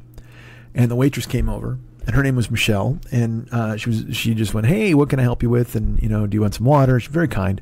And I said, you know what? My first time here, what do I have to have? And I said, I know I'm getting the cheeseburger pot stickers because clearly and she's like, oh yeah, absolutely. It's the first thing I was going to suggest. And then we talked. We went back and forth. I said, I was thinking of this. And she's like, you know what? If you're going to get that, get this instead. Like I was going to get, there was a dry noodle. It was almost like a dry ramen soup, but no broth. And it had wontons in with noodles. And I was excited about that. And I shouldn't be eating noodles. I know, get off my back. But I was like, all right, well, that sounds good. And she's like, well, if you're going to get that, you should get the chili oil wontons. And I like chili oil a lot, But I was a little worried because sometimes chili oil can be too much, and it burns your palate out for the rest of the food. And then there was like a lunch plate that was like a pork cutlet with a pork ragu over jasmine rice with vegetables, with like spinach and broccoli. And I was like, it sounds good. Whatever. She was very kind, and we talked back and forth. And she suggested this, she suggested that, and they brought the food out. And sure enough, they brought the wontons out, the chili oil, and I ate like 3 of them. There was 8. And by the third one, all you're eating is texture. There was the chili oil was so overwhelmingly, and also vinegary, super vinegary. So I was like, yeah. So I kind of put them to the side. And then, I ate my lunch bowl. It was delicious. Everything was great. The wontons were even great. But by the third one, like I said, you can't eat any more of them. So she came over, and she was very attentive, water, whatever the fuck. And she came over, and she's like, hey, she's like, you need anything else? What'd you think? What'd you think of what I asked? And I said, well, I'll be honest. I said, I kind of wish I would have tried the noodles. I said, the wontons are great. And I just told her what I told you. I said, as you can see, I just ate 3 because they burn out your palate for the rest of the food that's to come, because the chili oil is pretty chili heavy, and also there's a lot of vinegar that was even more, made it a little, almost even sour. She's like, oh, I'm really sorry about that. I go, no. I go, they're delicious. It's just you can't eat them if you're going to eat anything else. She goes, no, I totally understand. I shouldn't have steered you wrong. Yeah, the noodles, she goes, they're very good, but she goes, this is just one of my favorites, but I wanted to, if you wanted to try. I go, no, please. You're very kind, and it's super delicious. Everything was really good. And then she brought the check, and she had taken the wontons off the check. And she goes, you know what? That was because that's on me. That was my recommendation to you, and because you didn't like it, I'm not going to charge you for it. I certainly am not going to. I'm not going to make you pay. I said, you do not have to do that. It's very kind. She goes, no, because she didn't. Here's the thing. She didn't ask me if she should. She didn't go, how can I satisfy? She just did it. She just fucking did it. You know why? Because if you empower your staff to make decisions like that, then the staff feels empowered, and they go ahead and they make suggestions, and they're willing to live and die with whatever they suggest to people. And also because everything there was super good, so she knows that whatever she suggests is really going to nail it. It just so happened that this particular thing, it wasn't for me. And she took it right off the check. And I said, wow. I go, you really don't have to do that. She's like, no, it was my suggestion, and I'm glad you loved everything else, but that, clearly I'm not going to charge you if it's something you didn't like. And I said, okay, can I get containers for this? Because there was a lot of food and I had to put it away. And she came back and I said, hey, are you the manager person? And she's like, no. And I go, is there a manager on duty? She goes, you know what? Jimmy's our manager, but he's not here. He left, but he should be back shortly. I said, okay. I go, can you send him over when he shows up? She goes, sure. And she walked away. And then I felt like I should just tell her what I'm doing here. You know what I mean? Like, because now I've got her, she recommended something I didn't like, and now I ask for a manager. I had hoped that my politeness was carrying the day and our rapport and my personality was working. But it's dead in the restaurant, and she probably thinks this one guy, so I didn't want her to think I was like a dick, but I was like, all right, but she didn't come back over. And then the manager showed up, and he's like, hi, I'm Jimmy. And I go, hey, look, the food was delicious, but she is incredible. I go, Michelle just did an amazing job. And he goes, I know. He goes, if I could clone her, I would. I go, especially after the pandemic, with the problems people have finding servers, I go, I don't know what else she has. I go, but you should lock her up to whatever a contract is for that. He goes, she's been here 4 years. I go, well, keep her, because boy, oh boy, she was through. She recommended a dish, and it wasn't for me, and she took it off, and she didn't need to do that. I was more than willing to pay. I said, and she recommended a couple other dishes, and he goes, well, and again, whatever. But I had to tell him. I go, she was so good. I go, and also, and we had a conversation, and I said, listen, man, it's dead in here for lunch. There was one other customer. It could be very easy for her to just mail it in. You know what I mean? And just go, whatever, and clean a glass or be on her phone. But she came over to my table like 6 times. She asked what I liked. She asked what I didn't like. She recommended something. I mean, she was engaged. And also, please know that if you're a server who's not engaged, I'm not shaming you in any way. I recognize there's now this thing where, people work jobs and then they go, why the fuck am I working this shitty job for no money? I understand that. And so if you don't want to be Mike, the game show host at the pizza place on the phone, or you don't want to be Michelle, the very engaging waitress I had at Ms. Cheese, I understand those things. Everybody gets through. Like I just saw there was a big controversy because a guy went into Rite Aid and someone was sitting down when they worked the register. And the customer was mad. He was like, put an effort in. You got to stand up. What are you doing here? I don't understand why you wouldn't greet a customer, why you wouldn't say hi. And I'm like, what the fuck is wrong with you, ass fuck? These people are working for minimum fucking wage and they got to stand up now. Now it's not bad enough that they're there chained to a register to fucking give you your antihistamines, but now they've got to be in pain while they fucking do it, or not even in pain, but just inconvenienced. It's not enough for you that they went ahead and bagged your stuff and then handed it to you. Jesus, what do you expect? A fucking hand job for minimum wage? Get the fuck out of here. I get that completely. So I've tried not to be judgmental about service and things like that, because I recognize that the world is changing. Everyone views these jobs as starter gigs. I mean, if you go to a nicer restaurant, clearly the wait staff is much different because they are invested and engaged. But if you're just working at like a fast food joint or a Shake Shack or a burger joint or whatever the fuck, you're just, you know what you are? You're pushing buttons, you're taking money, you're handing burgers out. That's it. You can be, just don't be unpleasant and don't be a jerk. Just do your fucking job and that's fine. But if you tell me my name is fucking generic, I'm going to fucking look at you askance. That's definitely going to fucking happen. And believe me, I know that these are grandpa rants. There is nothing more grandpa ranty than me telling you, this guy, I tell you what he said about my name, because it's funny. I'm talking to myself and maybe he wasn't wrong, but fuck that. He was wrong. You don't say that shit because he did it on purpose. I know he fucking did it on purpose. And I know that sounds all paranoid too. Like, Mike, what do you think? That he would do it on purpose? Whatever. I don't fucking know. Ignore me. I'm talking myself out of my own opinions now. But she was incredibly cool. And she came over like 5-6 times, engaged me, recommended a dish, took it off the menu when I didn't like it. And so he and I talked about it. She was great. And when I got the check and I just, and this is standard, and I think you should do it all the time. But I was especially happy to do it with her. If a server takes a dish off, the price of that dish just goes into the tip. Because I've met people who subtract the tax from the total before they figure out the tip. I've met people who leave a standard 10%. I've met, generous people who go a standard 25%. And I'm much more like that. I mean, I've been to dinner with people and then looked at the tip they left if they bought or whatever, and I would, I'll throw another 10 or 20 on the table. I mean, just because. And so I tipped the standard, 20 to 25%, whatever the fuck, that I don't want to get yelled at, but I mean that I would on the dish on the check anyway. And then I also threw in the amount of the thing that she took off, the entree, and and then she looked at the check and she looked at me and she was like, "Thank you, thank you very much." And I was like, "No, thank you. I mean, you earned it. You're so cool." And then she said, "Get out of here with your generic ass." What the hell? How dare you? Yeah, I don't. And look, I didn't plan for this to be a show about service. Who the fuck knows? I didn't plan it to be a show about anything. Because again, now, as I look at oh, Jesus Christ, it's fucking 2:30. Oh boy. I have to be up at 7:45. And I have, I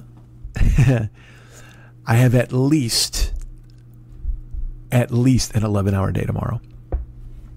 I don't know. And it's my, first day. I've done 3 different orientation sessions for this gig, and now this will be my first day, and it's 11 hours, and I don't know what it's going to be like. I'm worried. I won't lie. I'm worried. I haven't worked a job with a crew and a boss in a real long fucking time. And add in the 11 hours, and there's a physicality to the gig. I don't know what it's going to be like, and I'm in my brain hoping I hold up physically. That's a real thing. Like, I feel I don't think it should be a problem. I mean, the segments of the gig I can do, but just 11 hours, essentially on your feet the entire time. I'm not at Rite Aid sitting on a chair behind a register. We'll see. So I don't know how it's going to go, but I'll tell you what, I didn't do myself any favors by giving myself 5 hours of sleep the night before. That's probably going to be bad. And I'll sleep, and also I work Sunday, and it's back to back, and we'll see. Like, it's one of those deals where I'm like, well, I'm sure I'll just grow into it. I'm sure I'll be fine. The more you do it, the more you get used to it. And I could also be completely off here. It could be something different than what I'm thinking, but I don't think so. I think the next 2 days, like, are gonna be rough. My own fault. And you guys know, you guys out there work gigs. Although our buddy Detroit Dave now is on strike. He's an auto worker, and good for him. And solidarity from SAG and the Writers Guild with the people over there striking for the United Auto Workers. And we would have had solidarity with UPS. They didn't wrap up their deal. Hopefully the auto workers can get these guys to the table and get the stuff that they deserve. I hope. Same thing with SAG and the Writers Guild. Hopefully at some point these guys come to their fucking senses and quit trying to break these unions, because I think the more they try, the more they try with the UAW, the more they're trying with SAG and the Writers Guild. And it's empowering other workers in other areas too, where they're seeing these people having solidarity and not breaking. And then, in the court of public opinion, these people have been tried and they've lost already, like the producers and stuff like that. And I think the big auto people, there was this fucking woman from Ford gave an interview, and she made $34 million last year. And she's trying to talk about, well, we have a very competitive package. And it's like, man, fuck off. How dare you? You make $34 million last year and you won't give these people a raise? And then she'll say stuff like, we have, we've made good profits and we have a competitive. Well, why have you made these profits? Because these people build the cars. Why don't you, I tell you what, why don't you put on some comfortable shoes, ditch your heels, get some comfortable shoes on, and go down there and weld? How about that? Would you like to go weld, Miss Ford CEO person, or whoever the fuck your name is? Ridiculous. And I can only hope, it seems to be changing. I seem to be seeing things happening in where people are understanding that labor has some power, but I don't know. We'll see. It's very important that the UAW and SAG and the WGA, if they can somehow get the deals that they're looking for, or even to get these people to negotiate and compromise, because that's the thing here. The SAG, they won't even fucking sit down. And I know the auto workers, I think it was for 60 days or something, or maybe even 6 weeks, they had their demands were set out there. And the auto people waited until the last week to give some weak counter proposal and basically dared them to leave, and they did. They're gone. And, I guess they're thinking, what, it's because it's going to be cold out, or Christmas is coming and they're going to break these people easy, and they're not. It takes a tough motherfucker to be building cars. And it's so funny. This country, I always hear salt of the earth, blue collar people, and they're like, oh yeah, we're being ignored. Well, now these are blue collar people who build cars and support them in their union, because I've already seen backlash from people, and it's like, and that can all be phony. Social media is phony. We know this. Everything's fake. Everything out there is fake. This podcast is fake. This doesn't even exist. I don't know what you're thinking. All right, I'll tell you what. I got to get to bed. Or should I tell you about? Yeah, I'll tell you this real quick. Because I said I would, and I have to. I did the Go Fact Yourself show with J. Keith Van Stratton, and it was at this place called the Center of Inquiry. It was a show, live taping. It comes out in the beginning of October. It'll be out. He'll put it out as a podcast, so you'll be able to hear it then. Like I said, they cut a bunch of it. I've been told by my friend Jim, who works there. I don't know what they'll cut. Like I said, they better not cut me, because I was a fucking genius. But man, did I have a good time. And Jay Keith is a great host. Nicole was a wonderful co-host. But dude, I was supposed to play against an actress. I forget her name. The first woman I was supposed to play against. But she pulled out, and so they hired another girl named Anna Camp, another actress. And I don't know these, I don't know these people. But I do know, I'm nobody. All right.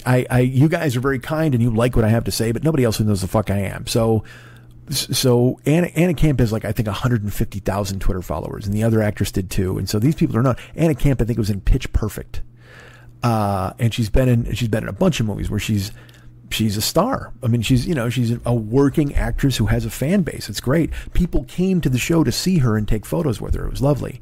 But when I went upstairs and I met her, it was one of those moments where you talk to somebody, and in your brain you just go, oh, this is what a star is.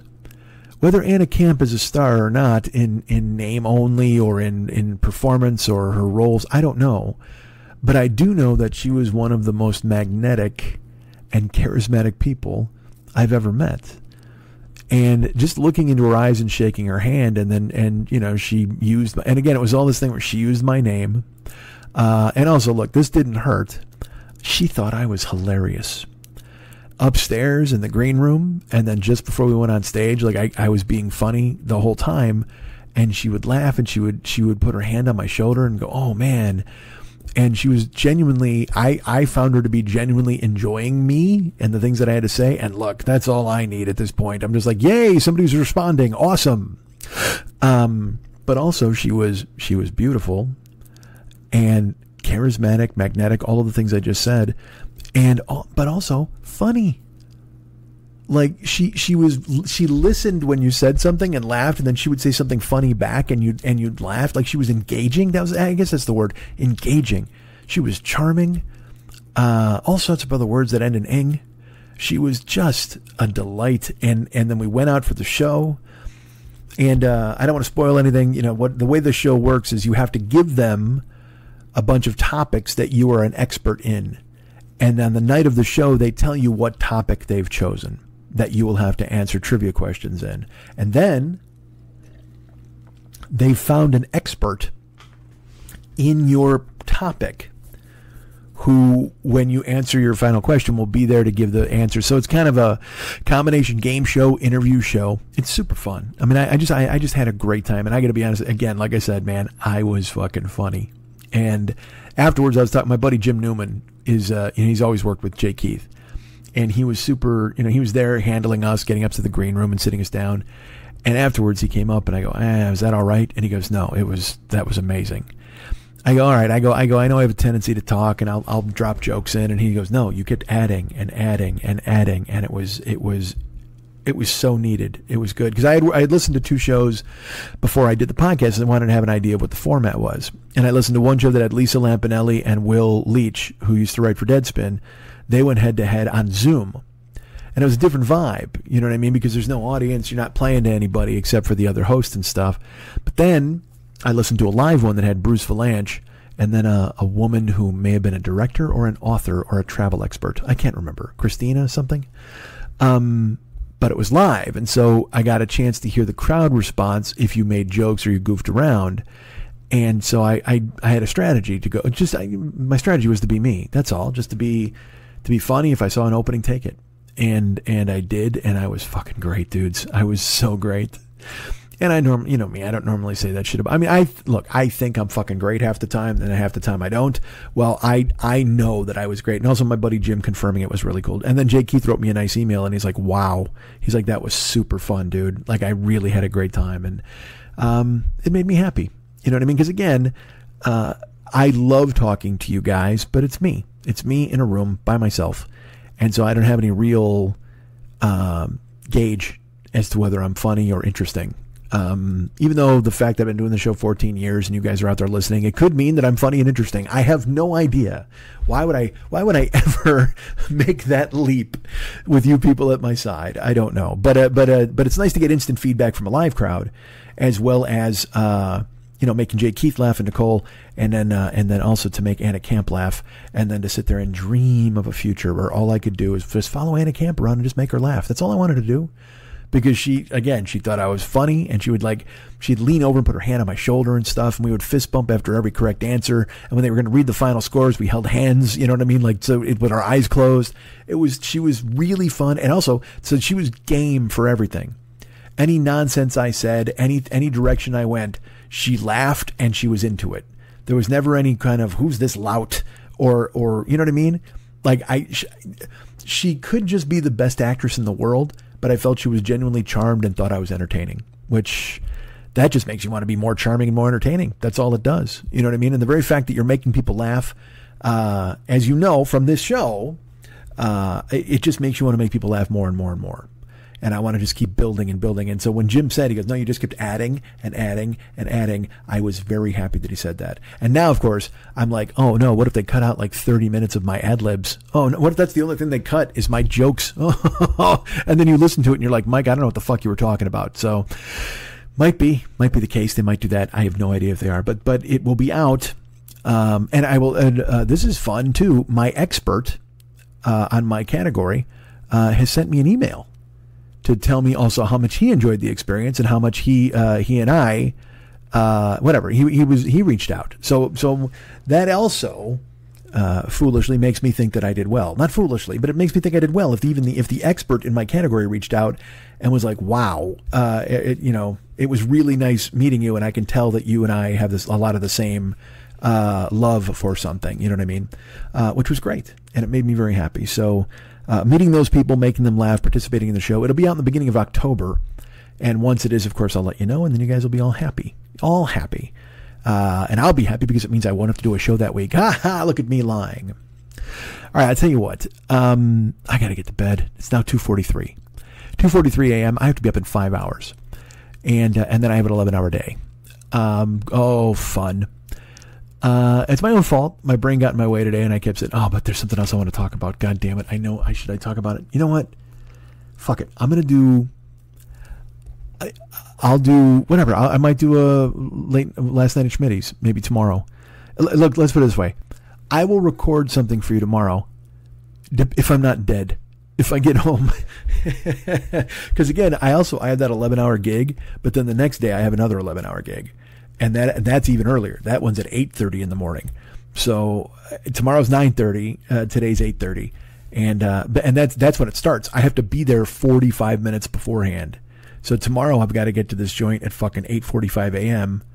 And then, and also, like I said, so I have to be up at 7:45 because I have to, it's fucking 30 miles away. Oh, dudes, just don't ask anymore about what horrible things I've done to myself and the situation I've backed myself into.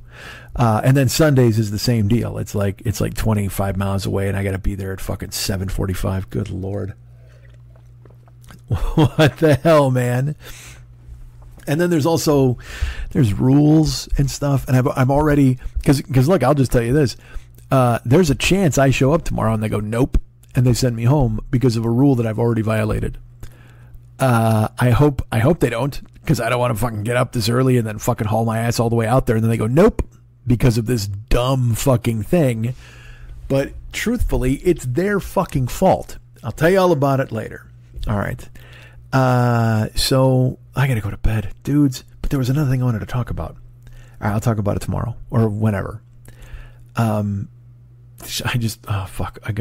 might go to bed. And this is a bad podcast, right? If I'm sitting like, Mike, go to bed, stop talking. Don't do that. All right, fuck this. You know what? I have to talk about it because it's going to be over soon. Did you guys see the Lauren Boebert video? Lauren Boebert is a, fucking congresswoman out of Denver, wherever the fuck, rural Colorado. And she's bananas. We know this. She got 4 kids. She was married to a guy who showed his dick to teenagers. Now she's divorcing that fucking guy. She had a Christmas card. All of her kids had fucking AR-15s. She's a wackadoo. You know what I mean? That's what we vote for in this country now. But also, it's like Marjorie Taylor Greene in fucking Georgia. She's another one. She had a husband, but then she was fucking the CrossFit trainer. And then her husband stuck around even after that, but then he fucking left. And now she's, there's a non-zero chance we've got 2 different congresswomen with upper thigh tattoos. All right. That's where we've landed as a country at this point. And I will tell you this, man, I want to see them both. But anyway, I digress. Lauren Boebert is in the middle of a divorce, and now she's apparently dating is the word I would use. And she went to a play. She went to see Beetlejuice the musical, which also speaks to our failure as a culture, that we've now remade something into something else again and again and a fucking again. You know what I just saw? There, Donald Glover, who made Atlanta, which is a very new and brilliant show. You know what I mean? Which was great. Well, now Donald Glover is starring in Mr. and Mrs. Smith for Netflix. They're remaking the Brad Pitt and Angelina Jolie Mr. and Mrs. Smith, and which was also a remake itself, I believe, if I remember correctly. And Netflix is making it a series. And I read it. I'm just like, what are we doing? Do we have, why can somebody not write another story that doesn't have a dragon in it, or the same fucking thing we've seen over and over again? What the fuck? And who knows now with everybody on fucking strike? And I don't know if I'm supposed to fucking mention that show. I just saw it. I'm not promoting it really, because I think it's dumb. I think it's a dumb idea. And Donald Glover is a genius. There's a million fucking things he should be doing besides that, but whatever. So they made Beetlejuice the musical, and Lauren Boebert has tickets. And apparently she goes, and there's a kerfuffle, if you will. There's some falderall at the showing. And it comes out that this is a few days ago, she was kicked out of the theater. What? A congresswoman kicked out of a theater? How? What? Why would you ever? And immediately, along partisan lines, everybody's like, they must have not liked Lauren Boebert because she's a conservative, and they just threw her out because she's MAGA or whatever, and whatever the fuck. Because that's what it is now. Whenever anything happens, immediately everybody goes to fucking politics. They dig in the trenches and they're like, Lauren Boebert is awesome. Lauren Boebert is stupid. Whatever the fuck. She used to be a call girl. She's a congresswoman. Who knows? Why can't you be both? So she gets kicked out, and then it goes around. They're like, oh yeah, she was kicked out for misbehaving. And apparently she was maybe vaping in the theater and she wasn't supposed to. And she was also singing loudly. She was whatever. She was enjoying herself at the musical far too much. And they asked her to leave, right? So then she puts out a statement where she's like, I wasn't vaping. That was smoke from the fucking show. And I was just enjoying a play. I don't know what everybody's problem is. And then I want you to find, because I can't read it because I don't have it in front of me. But her representative, like her manager or her fucking campaign idiot, I don't have any fucking idea who it was, but he puts out a statement and he's like, he writes it like a gossip columnist. Oh yes, the shocking and salacious charges are true. Lauren Boebert enjoyed herself at the Beetlejuice musical. For shame. Why would everyone? Yeah, and he made it like people were overreacting to her having a good time at a show. And then he's like, a show that actually encourages dancing and singing among the audience. And no, it doesn't say that on the poster at all. It tells people to come watch a fucking show. But it's so insulting reading his statement. And I knew it then. It was 2 days ago. I read it and I go, this is bullshit. I don't know who this fucking guy is that decides to just infantilize everyone who reads this and pretend like, because again, this is what they do. Anyone who's in a scandal, Democrat, Republican, celebrity, whatever the fuck, they always try to make it your problem. They're like, oh, you're upset by this. Oh, well, I guess you can't do anything in this country anymore. Whatever, if you're upset. It's crazy. And it's crazy making, quite frankly, because it's all gaslighting bullshit. What they're trying to do is trick your fucking head. And by the way, I'm tired of the word gaslighting. As someone who has gone through extensive gaslighting, and probably has involved some people in some gaslighting myself. Probably, definitely, whatever. I'm tired of it. I'm tired of therapy speak being weaponized in a way to explain everybody's fucking behavior. Or to accuse people of things they're not. You're a narcissist. Well, no, I just don't agree with you. You're a narcissist. Okay. Well, I think you're wrong here. Now you're gaslighting me, telling me you're gaslighting me as I try to tell you what I'm just giving you the truth. And you're like, well, no, that's your truth. Oh, it's my truth. Oh, well, that's what a narcissist would say.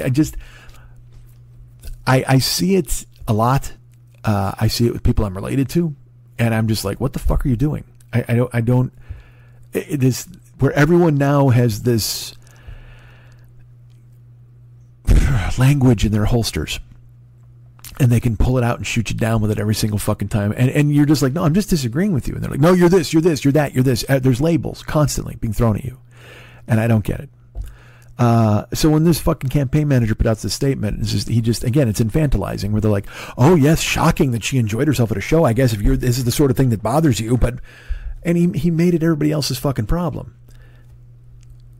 But what he didn't understand, what he didn't realize, what he didn't know, what Lauren Boebert herself didn't know, is there were cameras in the theater. And guess what? I don't think I'm telling you anything you don't know. Quite frankly, I think you all know this. You've seen the story, but that's why I'm doing it now instead of waiting, because the iron will not be hot in a couple of days.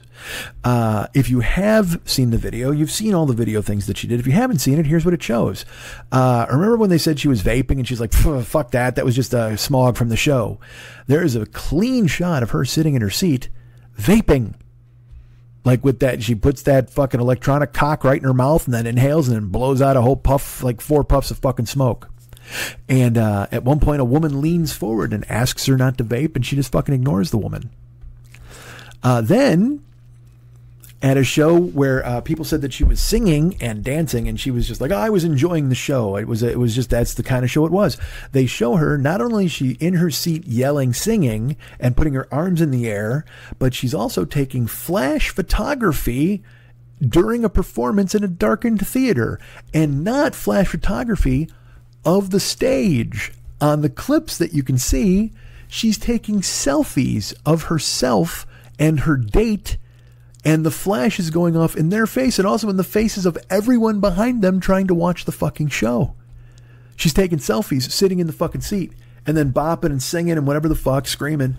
But then, so that covers the accusations that people were talking about. But also, the video showed something else, and it wasn't. It wasn't anything anybody had accused her of, but it's on the video. And so, you know what? Let's take a look at it, right? Let's take a look at this video and see what we see. And what we see is during the show, Lauren Boebert, who, like I said, I mentioned there's a non-zero chance she's got a fucking upper thigh tattoo and probably a tramp stamp. And she's probably had more cocks in her than a fucking hen house. Whatever. Good for her. Nothing wrong with that. Live your life. But she's in the middle of this, what she called a devastating divorce. And she's got like 5 kids at home with assault rifles. And there's a clip. And in this clip, the guy she's dating, who, by the way, this fucking douchebag, I don't know who this fucking guy is. I don't know if he's with the campaign or just some new guy, but he just looks fucking sleazy to me. I could be wrong, but he's, got thinning hair, and he's got 8 o'clock shadow. I mean, he just looks like a fucking, he's a switchblade of a guy too. He's all whippet gristle and he's all fucking tall, whatever. Good for him. But I'm like, oh my Christ, this guy. He just looks, his shirt unbuttoned, whatever he just looked weird to me. And again, maybe I'm wrong. I'm judging. I'm old. But he's sitting next to her, and he grabs her tits. Like he starts rubbing his hand all over her tits, and she takes his hand and she puts it on her tits. And she kind of like looks at him, and then he does a pro move. I will say this, as much as I did not, and perhaps I'm just jealous of this guy, there's no doubt. Because dudes, I'm not lying, man. I would fucking rail Lauren Boebert, as I'm sure that language is not appropriate, but Marjorie Taylor Greene too. Lauren Boebert though, she could sit on my face all fucking night.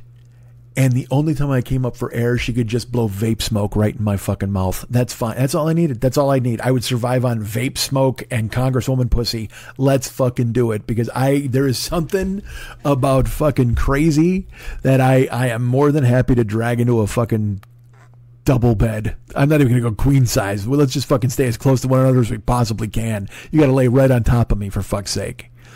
But dudes, I mean, he's rubbing her tits and he does a pro move, and it was clean. It was clean and sneaky. But honestly, I respected it because I've done it. It was a move I've done that I enjoyed. He's rubbing, like, she's got a dress and it's strapless. Okay.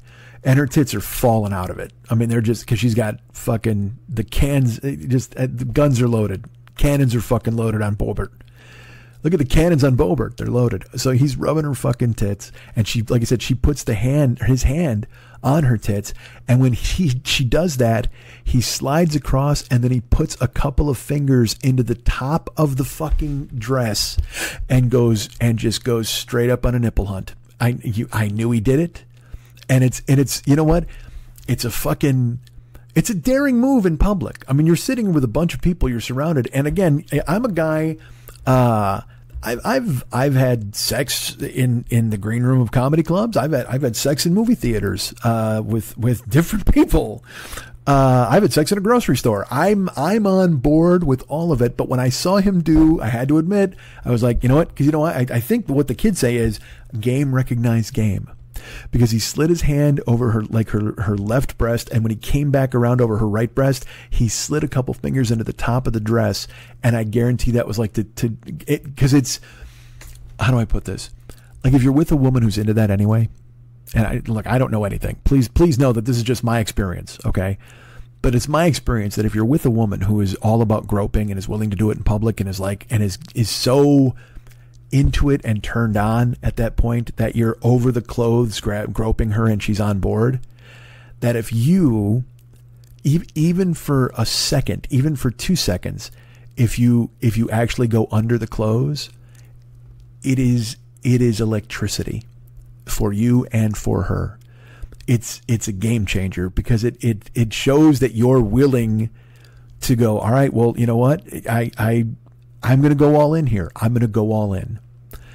And when he does it, that's when she reaches into his lap. And she reaches into his lap and she leans and she starts whispering to him. And then she puts her second hand in his lap.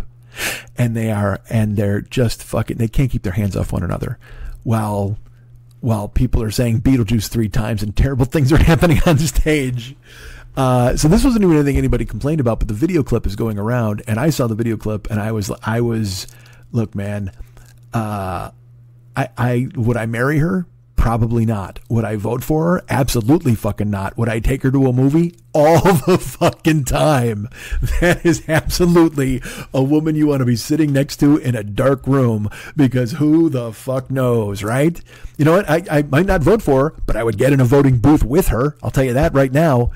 And again, this is my own predilection. This is me giving you a little peek into me, and you already know me. You've been with me for 14 years, but I am a dude who like that is, I have done that. I have, all right, Brace, I have spent a 2-hour movie at attention because I was in somebody's hand. All right. Like the whole fucking time, like, you know, just that, like edging for a 2-hour movie the whole time through jeans. Like, and it's unbelievably exciting, and it's one of my favorite things in the fucking world to do. And I will tell you that it was a full theater watching this movie, but I did not fucking care. And I mean, it just, you know, you couldn't go any further than what we were doing, but what we were doing was fucking beautiful because, you know, if you're sitting with somebody and, you know, and you slide your hand between their legs and they're not wearing any panties, and you're just watching a movie, and then, but at the same time, you're absolutely taking care of business. Dudes. Fucking, you know what? And again, might not be your cup of tea, might not be your speed, might not be something you're into. And I can see that, obviously, the reaction to this, there's a ton of people who are not into this sort of thing, because all of these people now are clutching their pearls about what's going on, but only because it's political. Like, if it was an actress doing it, people would just be like, God damn, like, this is, these people were fucking, they were ready to go. They could not keep their hands off one another. And if you've never been in a position where you couldn't keep your hands off of somebody, I feel bad for you, because there is nothing more fucking exciting in the whole world than not being able to keep your hands off of somebody and them wanting nothing more than for you to have your hands all over them. Holy fuck. It is magic. Fucking magic.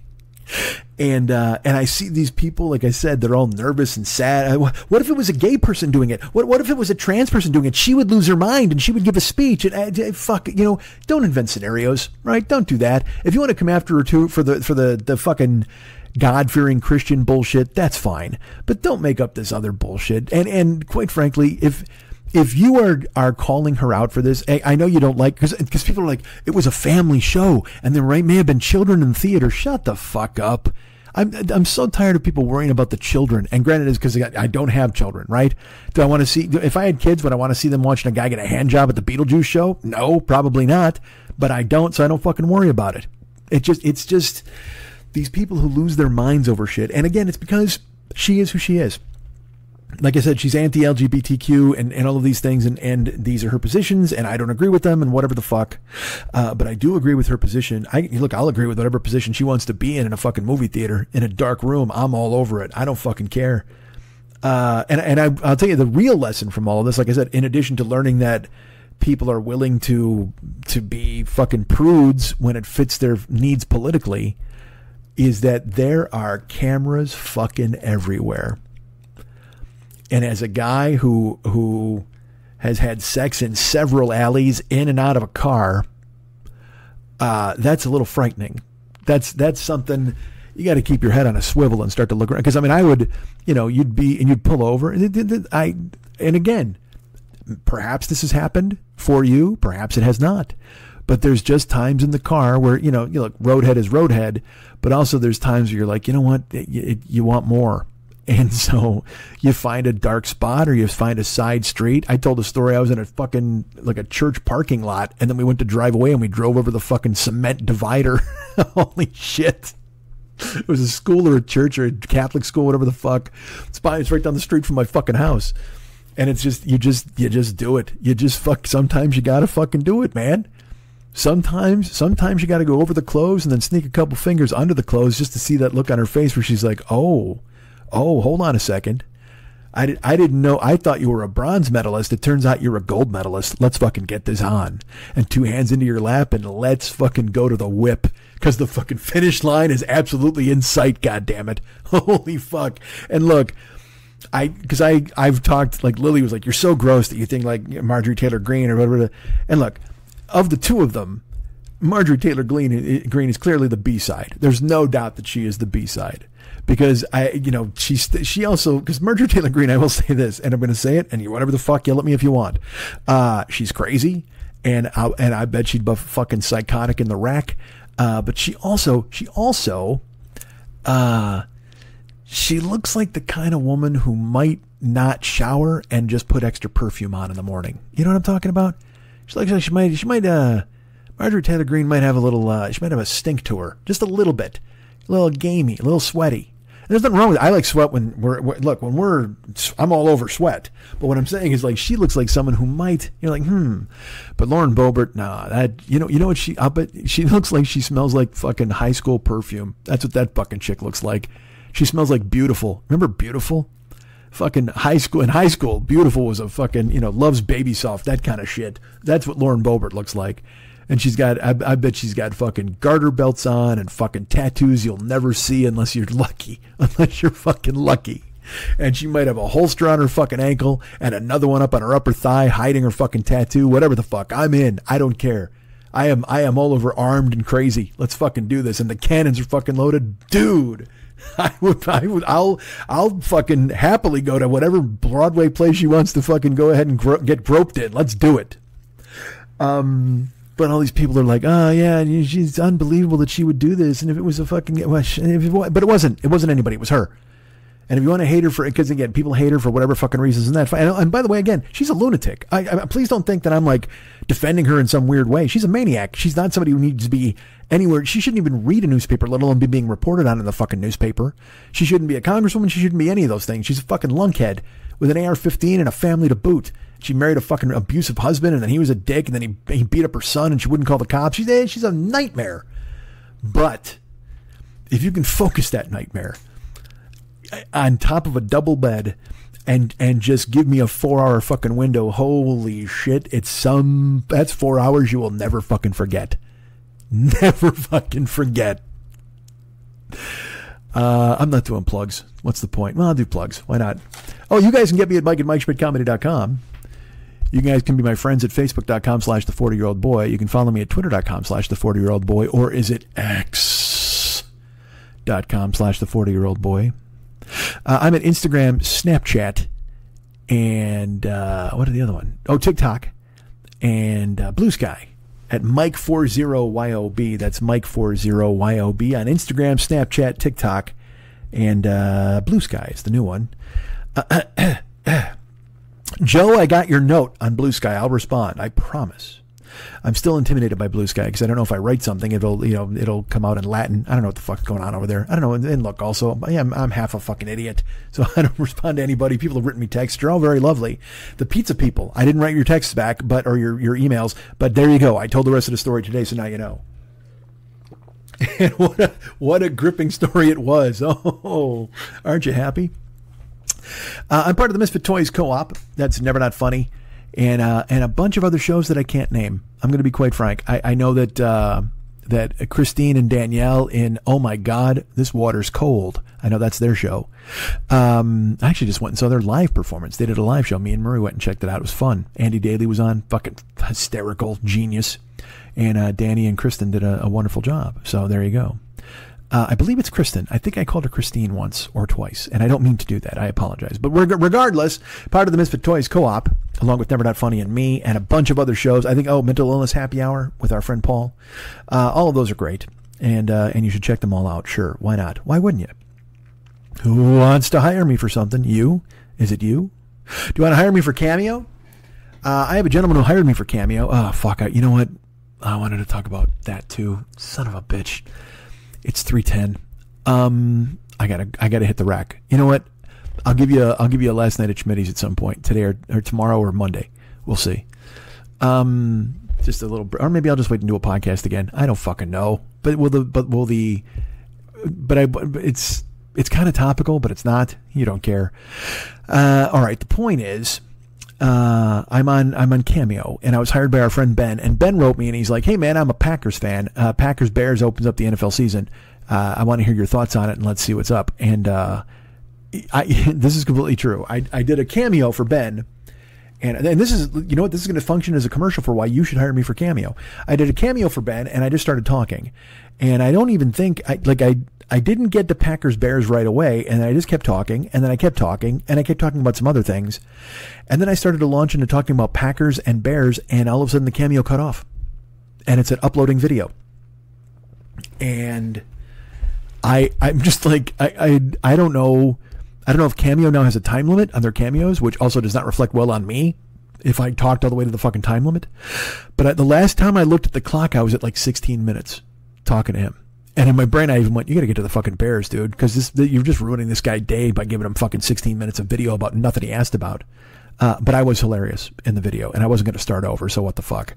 But so I did a Cameo for him, and it was at least 16 minutes. And I never talked about the thing he asked about. I think he talked about it for like 90 seconds, and then I got cut off. And so I wrote him a note then, and I go, look, I apologize. I don't know why it got cut off, but I will call you for free if you really want me to go ahead and fulfill the thing and tell you about Bears Packers and my thoughts. And then I gave him a final score prediction. And then he wrote me, and he was very kind. But first of all, he gave me a phone number, which I guess means I have to call him at some point. And then he was like, never question if you are the talent. And I liked that very much. It was very nice of you, Ben. So thank you. And perhaps I'll call you at some point. But you know me. I'm running out of words to say. You don't want me to call you again. And also after what happened in that fucking game, the last thing I want to do is talk to a Packer fan. Fuck it. I get it. Oh Christ! It's fucking 3:10. I went to watch the Bears game. At I think I told you I have a friend who has like a really big house. And he always has like fucking 20 guys over to watch football every Sunday and sometimes on Mondays. And he's just a super nice guy. He's really cool. I got through my brother.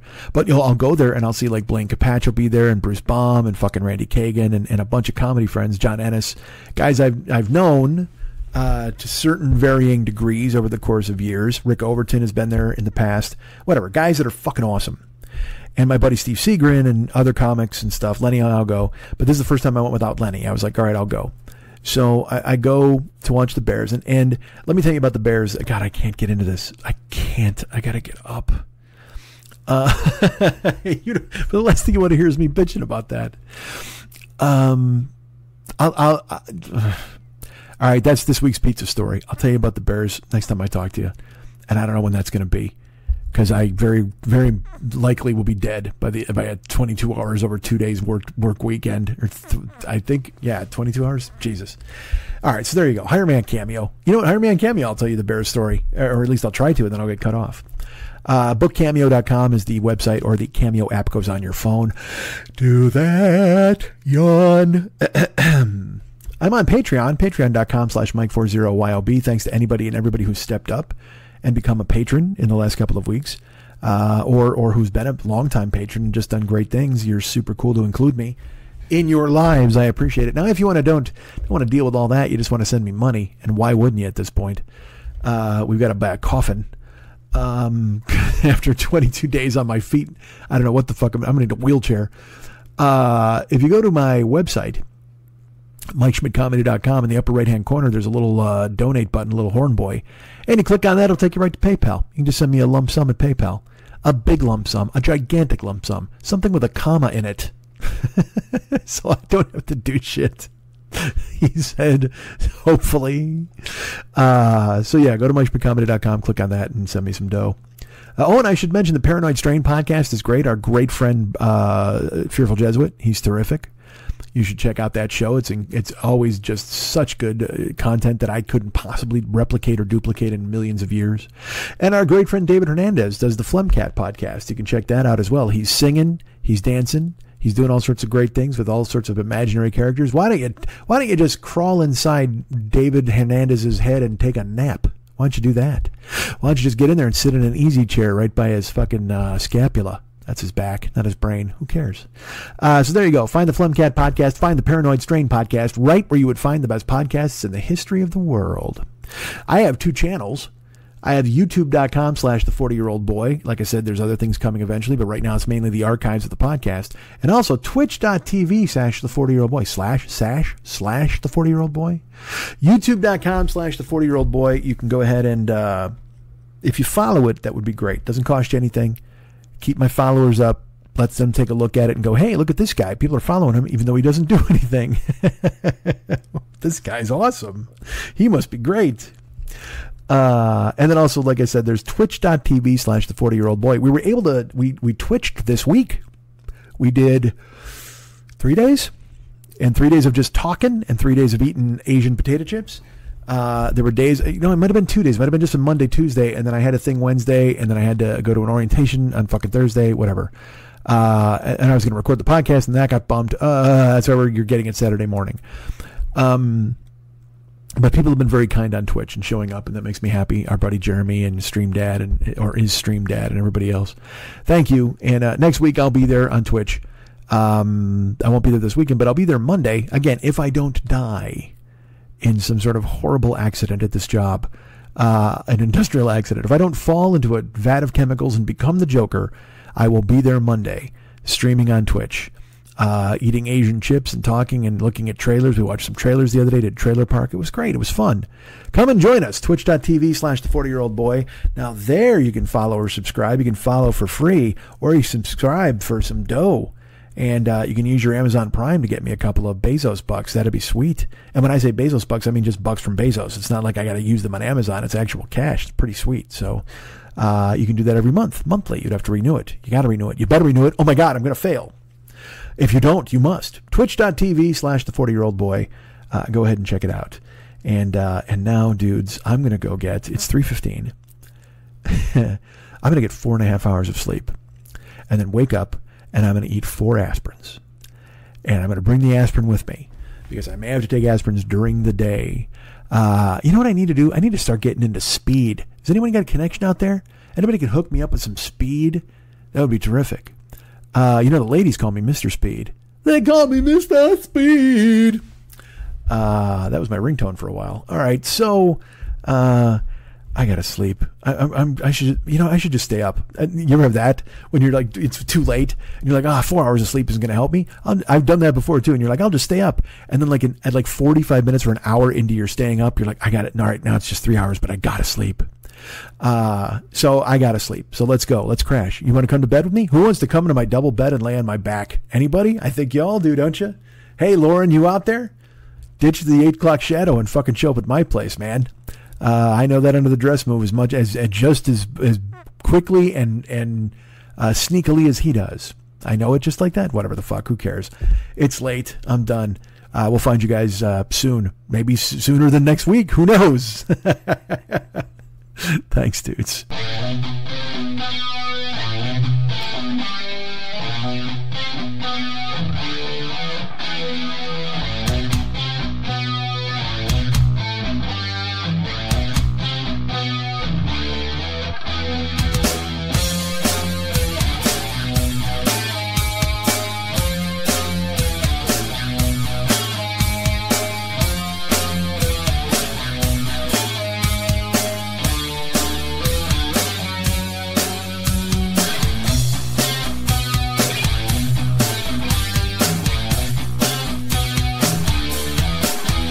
If there's anything I like more than me, it's people who like me.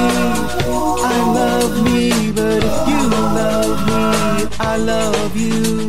'Cause you know why, we both love me. How great am I? Let's talk about that for a while, and by a while, I mean forever.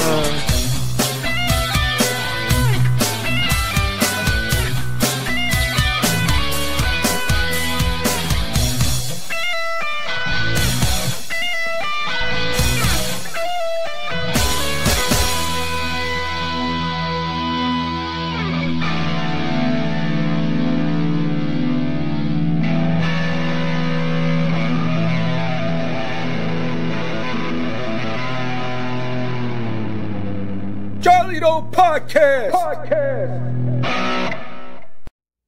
Are you ever in the mood for a solo podcast? Something you can listen to, like a friend talking to you, but you don't have to say a word as you wash your dishes or drive over a scary bridge? Well, then check out Jen Kirkman's No Fun, the Jen Kirkman Podcast, everywhere that you get podcasts.